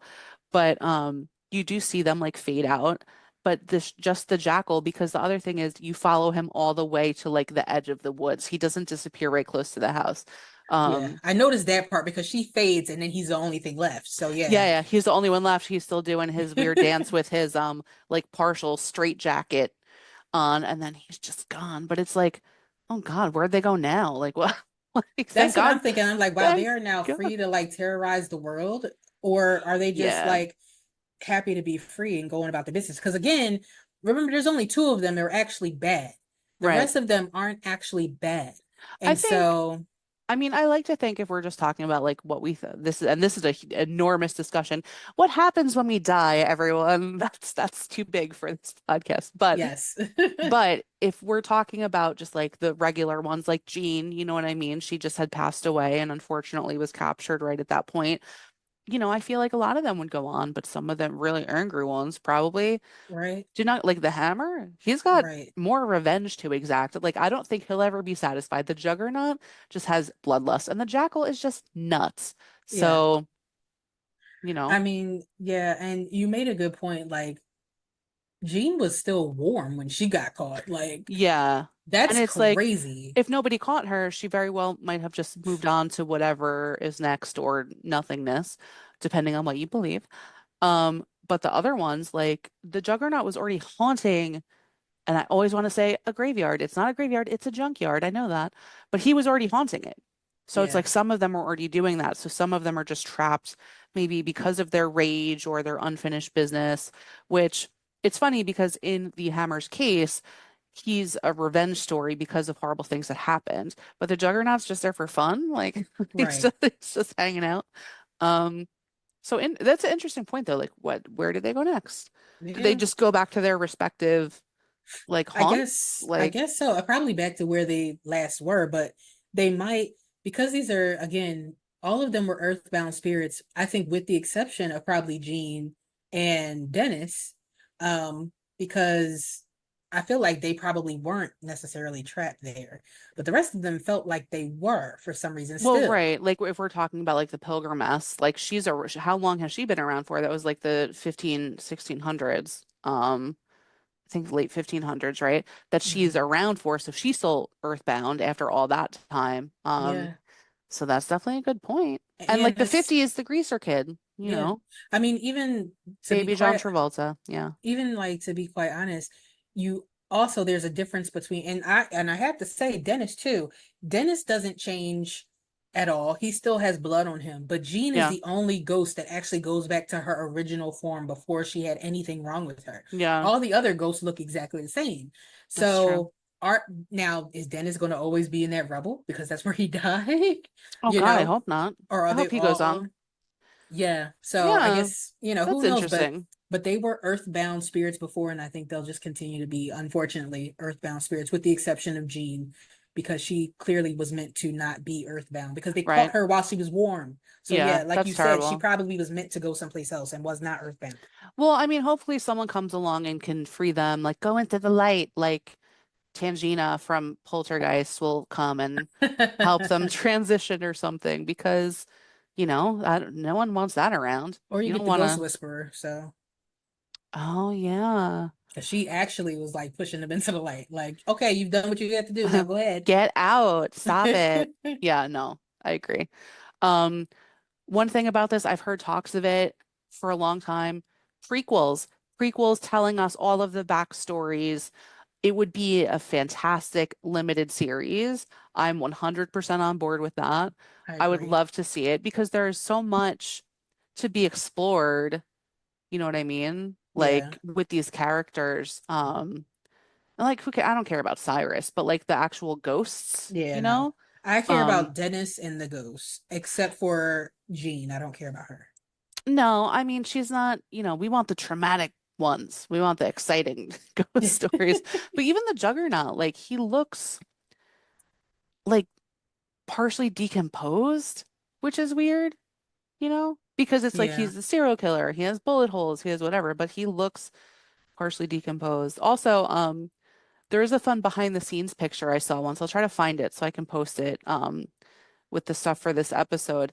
But there's a behind the scenes of all the ghosts like in costume, just like Yeah, I outside, saw like that. hanging out. Like imagine you're going to work at some like lot and you pass that. I would be like, what is happening over there? Like, What was weird is like Jean was in that picture too in her like hospital outfit. And I was just like, she looks so odd. Like well, she just stood out to me for some reason. My eyes there's were drawn to such a her. contrast between Yeah. she looks just so regular by comparison, but um the practical effects. Like there's not I have never come across one person who has been like that movie sucked Oh yeah, no, talking I've about this never. movie. I've never heard that. But interestingly, when I was reading the Wikipedia the other day, they said this did not perform well and generally reviews are not very good. And I was like, huh, really? Hmm. Okay. Yeah, I mean the overall reception, it has a mixed score. Um, some people said it was a shallow spectacle, others were criticizing it, and some people thought it was a really fun horror movie, and it has a strong cult following. But I will say that it did make money. It didn't make a lot of money. They had a 20,000, I mean, 20, was it $20 million budget, I think. Yeah. But they made like 64 million or something to that effect. Yeah, but like So, underperforming in terms of like what they were thinking it would do and oh not yeah. not that it was like a dud, but just not where they wanted it to be. But it's even weird like when you're saying people are like outright criticizing it. I'm like, based on what? And also what have you created that I can look at and see how good the quality is? Did you Well, make Dinosaur Hotel? Because then we have things to talk about, you know? Well, people also were criticizing like everybody loved Tony Shalhoub and Matthew Lillard. They said they did really good jobs. If I we didn't say it earlier, but Tony Shalhoub was Arthur.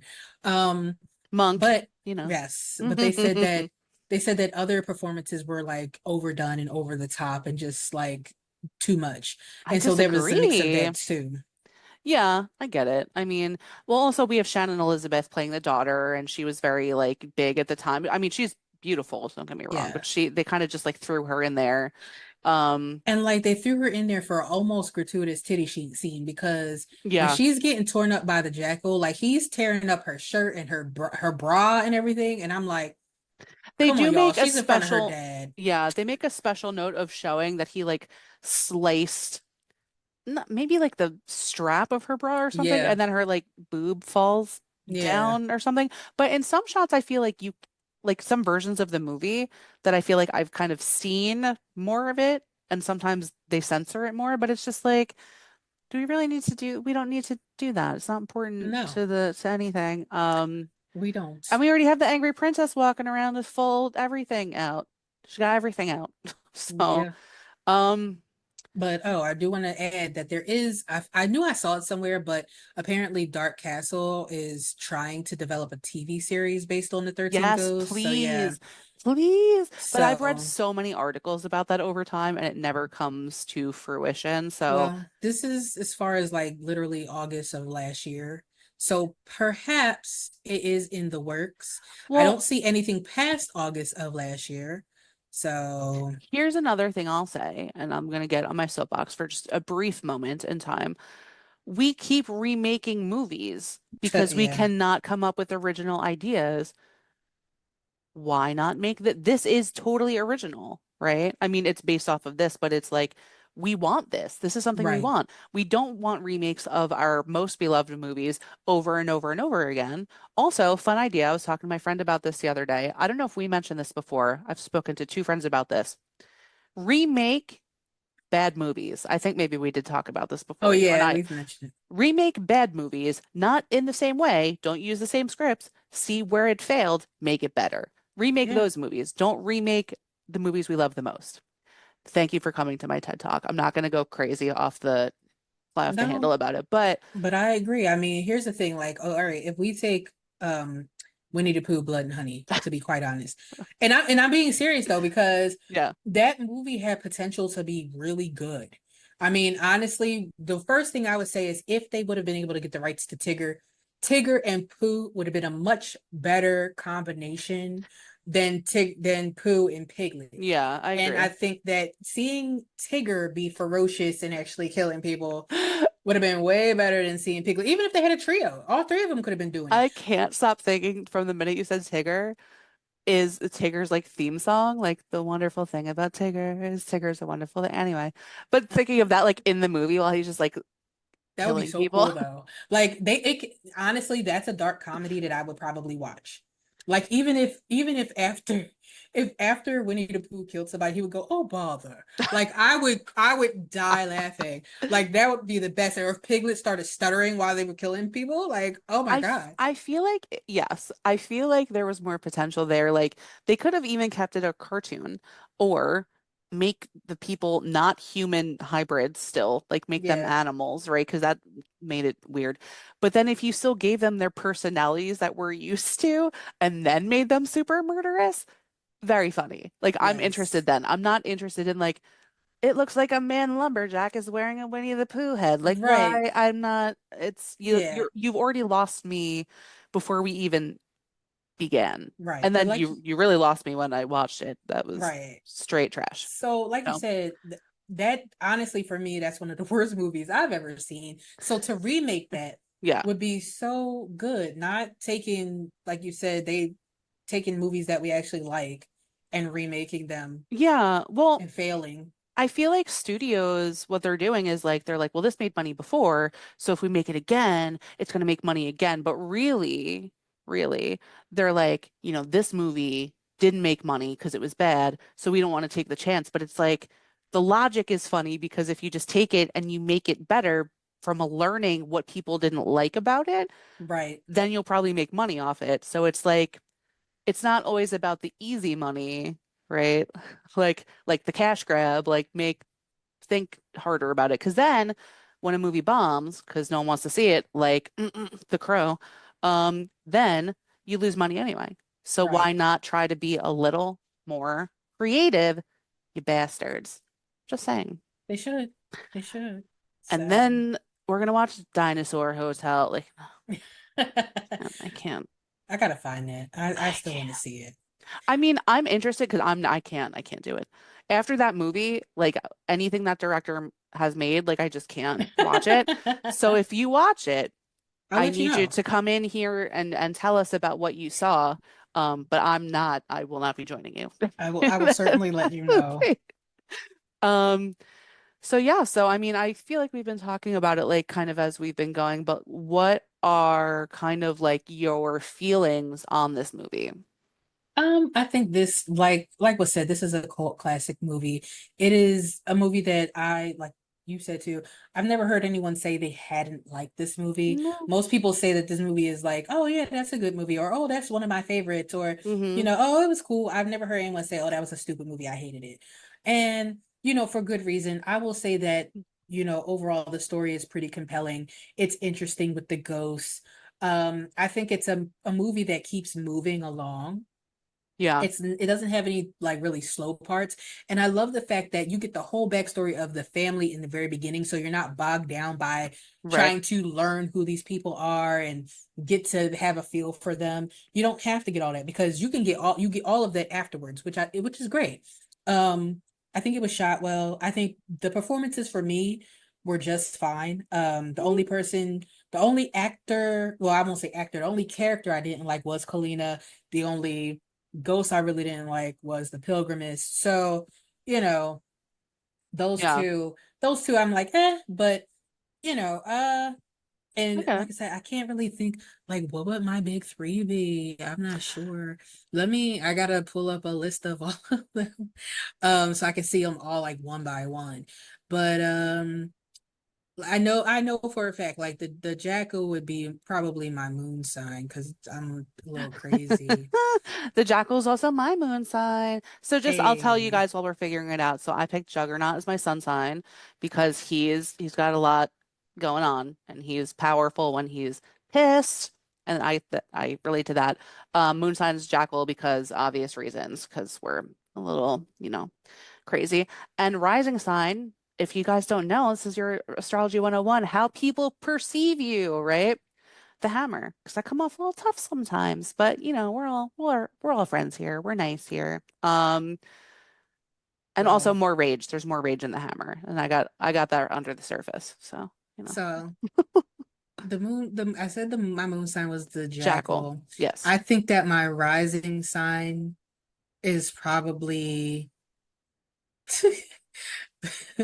wait, I had it for a oh, the pilgrimess, probably. You Even though think?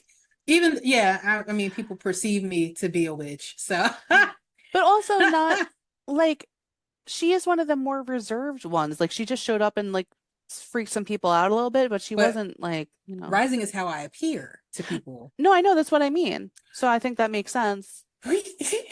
You want to know what's What? funny? This is What? totally off subject. I just looked into Megan's screen Oh God. and the skull behind her and the way it's dark, it looked like a whole ass person with a skull standing there. Like it looked like a hooded skull, like Skeletor was Oh standing my back there. God. So I Oh saw it for a second and was taken aback. I was like, oh shit. And then I had to remember that the damn skull was there. So I'm so sorry. no. If Skeletor was here, like I'd be with it because I like Skeletor. I would be But with that's that too. very funny, but also it freaks me out because it's behind me. And if there's something standing behind me, like I don't need that kind of jump scare in my life. I Um, know. But that's why I was like, so oh my God, why did I you're say like, that? oh my God. It's okay. It's just a skull. It's a But yeah, realistic looking skull, but but it yeah. is not real, just so everyone knows. So, so I feel like people would see me as the pilgrimess because that's how you're viewed in the Yeah, yeah. world. I get that. I feel like my sun sign is the dire mother because I just be feeding people uncontrollably. You know what? But those do give a little more like reserves. Like I don't want to paint like a terrible picture of myself, but just to give the contrast to you all, who a lot of you might know us in real life and you might not, but I'm constantly like, I'm the person. There's a meme I saw the other day that said something about fire signs, and it's like, everything's cool. I'm really blessed. Oh, maybe I overreacted there. And then it's like, everything's really cool. I'm very blessed. Oh, maybe overreacted again. Like, that's kind of like my thing. And you know that because she's often like, hey, that might be a little bit much for the situation that has actually transpired. So that kind of like contrast of like I like to say Hades from the cartoon movie Hercules, right? Where he's like calm and then he's like, "What?" like that. And then you who are much more like, "No, it's cool." And sometimes things suck and you feel how you feel about it and there's nothing wrong with that, but there is that more grounded Yeah. level. So I don't want to make it sound like I have like anger management problems. That's not the No, case. It's not the no, case. she doesn't. But I mean, at the same time, we both have the jackal as our moon sign. Oh yeah, So, no. I mean, we both have a little That's what crazy that's what here bonds and there. us. So yeah, so there is that. But I mean, that's just kind of how we are in actuality because Yes, I am an earth sign, so I'm it's much true. more grounded. My rising sign is a water sign, which has a lot of motion. My moon sign is a water sign too. So yeah, it Yeah. gives me a lot of That's what'll trip you up a little bit. So that's your astrology lesson for today. yes, Um, so please let us know if you want to know more about astrology. And yes. honestly, we're probably going to keep talking about it whether you want it or not. So Yeah, just, whatever. we aren't Basilius, we aren't making the dark black zodiac or whatever, but No. I we know a am little bit about I am astrology. conjuring my skeleton friends. So maybe by next episode he'll be fully manifested and then. And then I'll be like, Um oh my God, he's behind you. So But that by then we'll be friends, so it's okay. It's totally fine. Um, as far as this movie, one of the things that's cool is sometimes in a movie when they put in a ton of characters, they have a problem balancing it. yeah.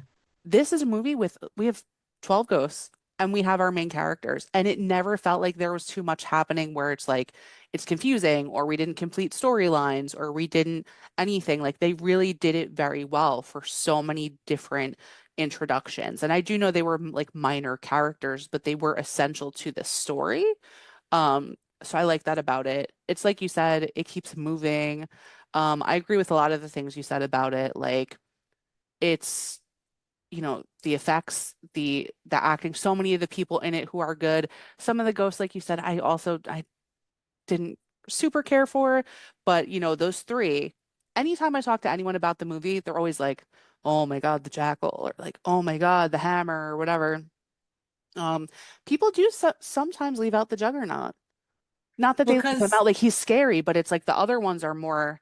that's because the Juggernaut is not as visually striking as the other two. He has bullet holes in him, and yeah, Yeah.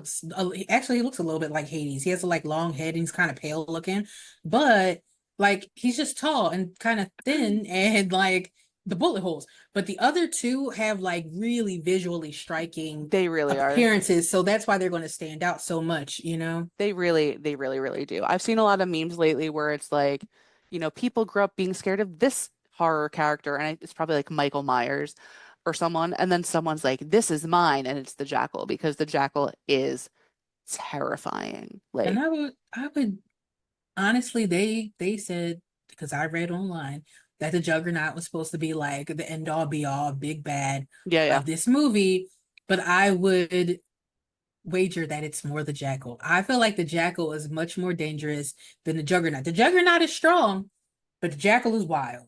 And Well, I just feel like that Jackal tearing you up would just tear you to shreds. You could run from the Juggernaut, but you can't really run from the no. Jackal. Well, that's the thing that's interesting is like the Juggernaut, and I'm also drawing another parallel right now because I think you guys have heard me speak on this before, maybe. So my sister and I are the same. We're both fire signs, right? But we have different ways that we handle, let's say, anger.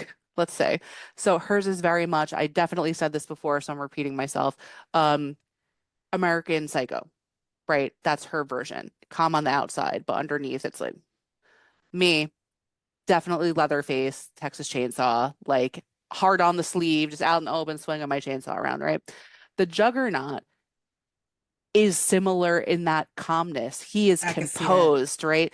He is composed and he's just about business and he's going to handle it and he's going to keep coming for you, right? But the Jackal, like Leatherface, just like just like feral and like Yeah, absolutely, so I think that would be the difference there I as can see well, that. which makes the Jackal scarier because it's like the Juggernaut, while imposing and scary to look at, still has this like calmness that it's like, well, maybe I can get away. But the Jackal, you don't know what he's going to do. It's just that he's out of his mind. Like anything can Unhinged. happen, right? So I think that makes sense why he would maybe stand out more. Maybe the straitjacket too, that really adds another element and like the box on his head and like, the Yeah. cage or whatever. Um, but those are the three scariest for sure. But just the order is a little subjective. But I really like this movie. I've always liked it for so many reasons. I think we covered pretty much all of them, Yeah. right? So, yeah, I think it's time to rate it. I it think is. It is. Do you want to go or you want me? you can go. All I'm right. thinking. So, All righty. I I overall I like this movie. I think it's a good movie. It's a cult classic. Is it perfect? Hell no. It definitely isn't. Like I said, there that one scene where, Arthur seems to trip up on the floor spell or whatever, it's or barrier spell. I'm just kind of like thrown off by that. And then Mm. like I said, the CGI, it's like if somebody was first of all, let me just say this too. This movie had no like little fun facts. It had all goofs. Every single thing was a goof. Like, oh, in this scene at this moment, you could see this happening, or at this scene, this happens because they did this. And it's like this movie was actually kind of sloppily made, but the end result is beautiful. I'm still giving this an 8 I like because that. I really like it. Like I said, it's not perfect, but it's a really good movie. And it's one of the few movies that if I'm not writing for it, because writing this was torture, but if I'm just watching it, it's a good time and I enjoy it. I think that makes sense. It's interesting because it's like with the goofs, with the knowledge, it's like it would appear sloppily made, but it's like when you just watch it, Right. those aren't things that you see like on the surface or things that you're like, well, that's stupid. Like, the few CGI things, whatever. Because I agree with those where it's like a little cheesy. It is a movie of its time, as we like to say.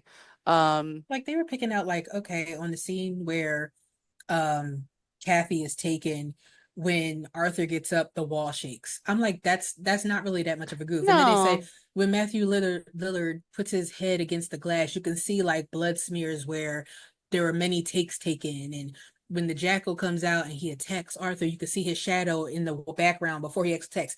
All things that you don't pay any attention to. Who I the didn't hell notice wrote any of these those goofs? things. Right. Yeah. I even went back and watched it and I was like, who cares? Maybe they just were like looking for anything to be a fun fact because there just wasn't any Right. fun facts. Yeah. You know what I always think about in movies that are inherently terrifying is like the bloopers. Like I want to see the blooper reel.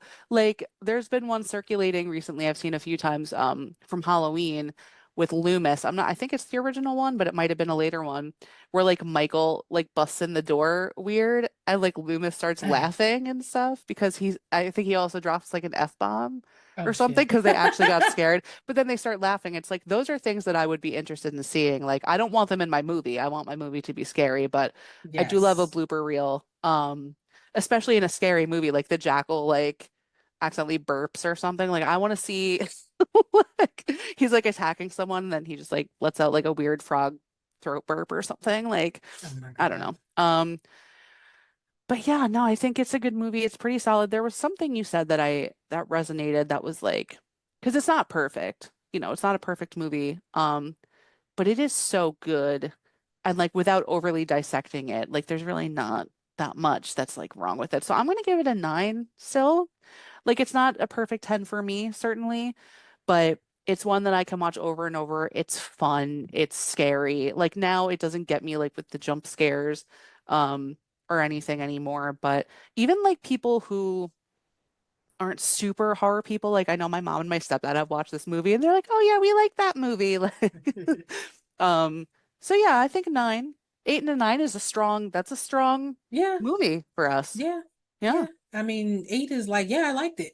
It's 8 like, is enough. Yeah, you know how no. I am because five means I liked it. So eight means I really liked it. So I was going back and forth between an 8 and a 9, but like I can't think of a reason to take more than 1 point. Do you know what I mean? Like yeah, I I kind of think went it's between a good. seven and an eight too. So I was kind of going back and forth, but Yeah, yeah. not not for probably for the same reasons. Just Yeah. No, I got it. Um, so yeah, so I guess I don't have anything else to add unless you do. no, I'll just get on to our Wrap it up. closeout here. So again, thank you for braving the spectral shadows with us for another eerie episode of the Horror Ghouls podcast. We hope you felt the chilling gaze of the restless spirits tracking your every move, their presence lurking all around you. Hmm. If the haunting tale of 13 ghosts and the Black Zodiac continues to linger in your mind, or if you have any chilling comments, questions, or theories, please reach out to us if you dare on YouTube, Facebook, or Instagram at The Horror Ghouls. And don't forget to subscribe for more soul snatching discussions and unsettling insights.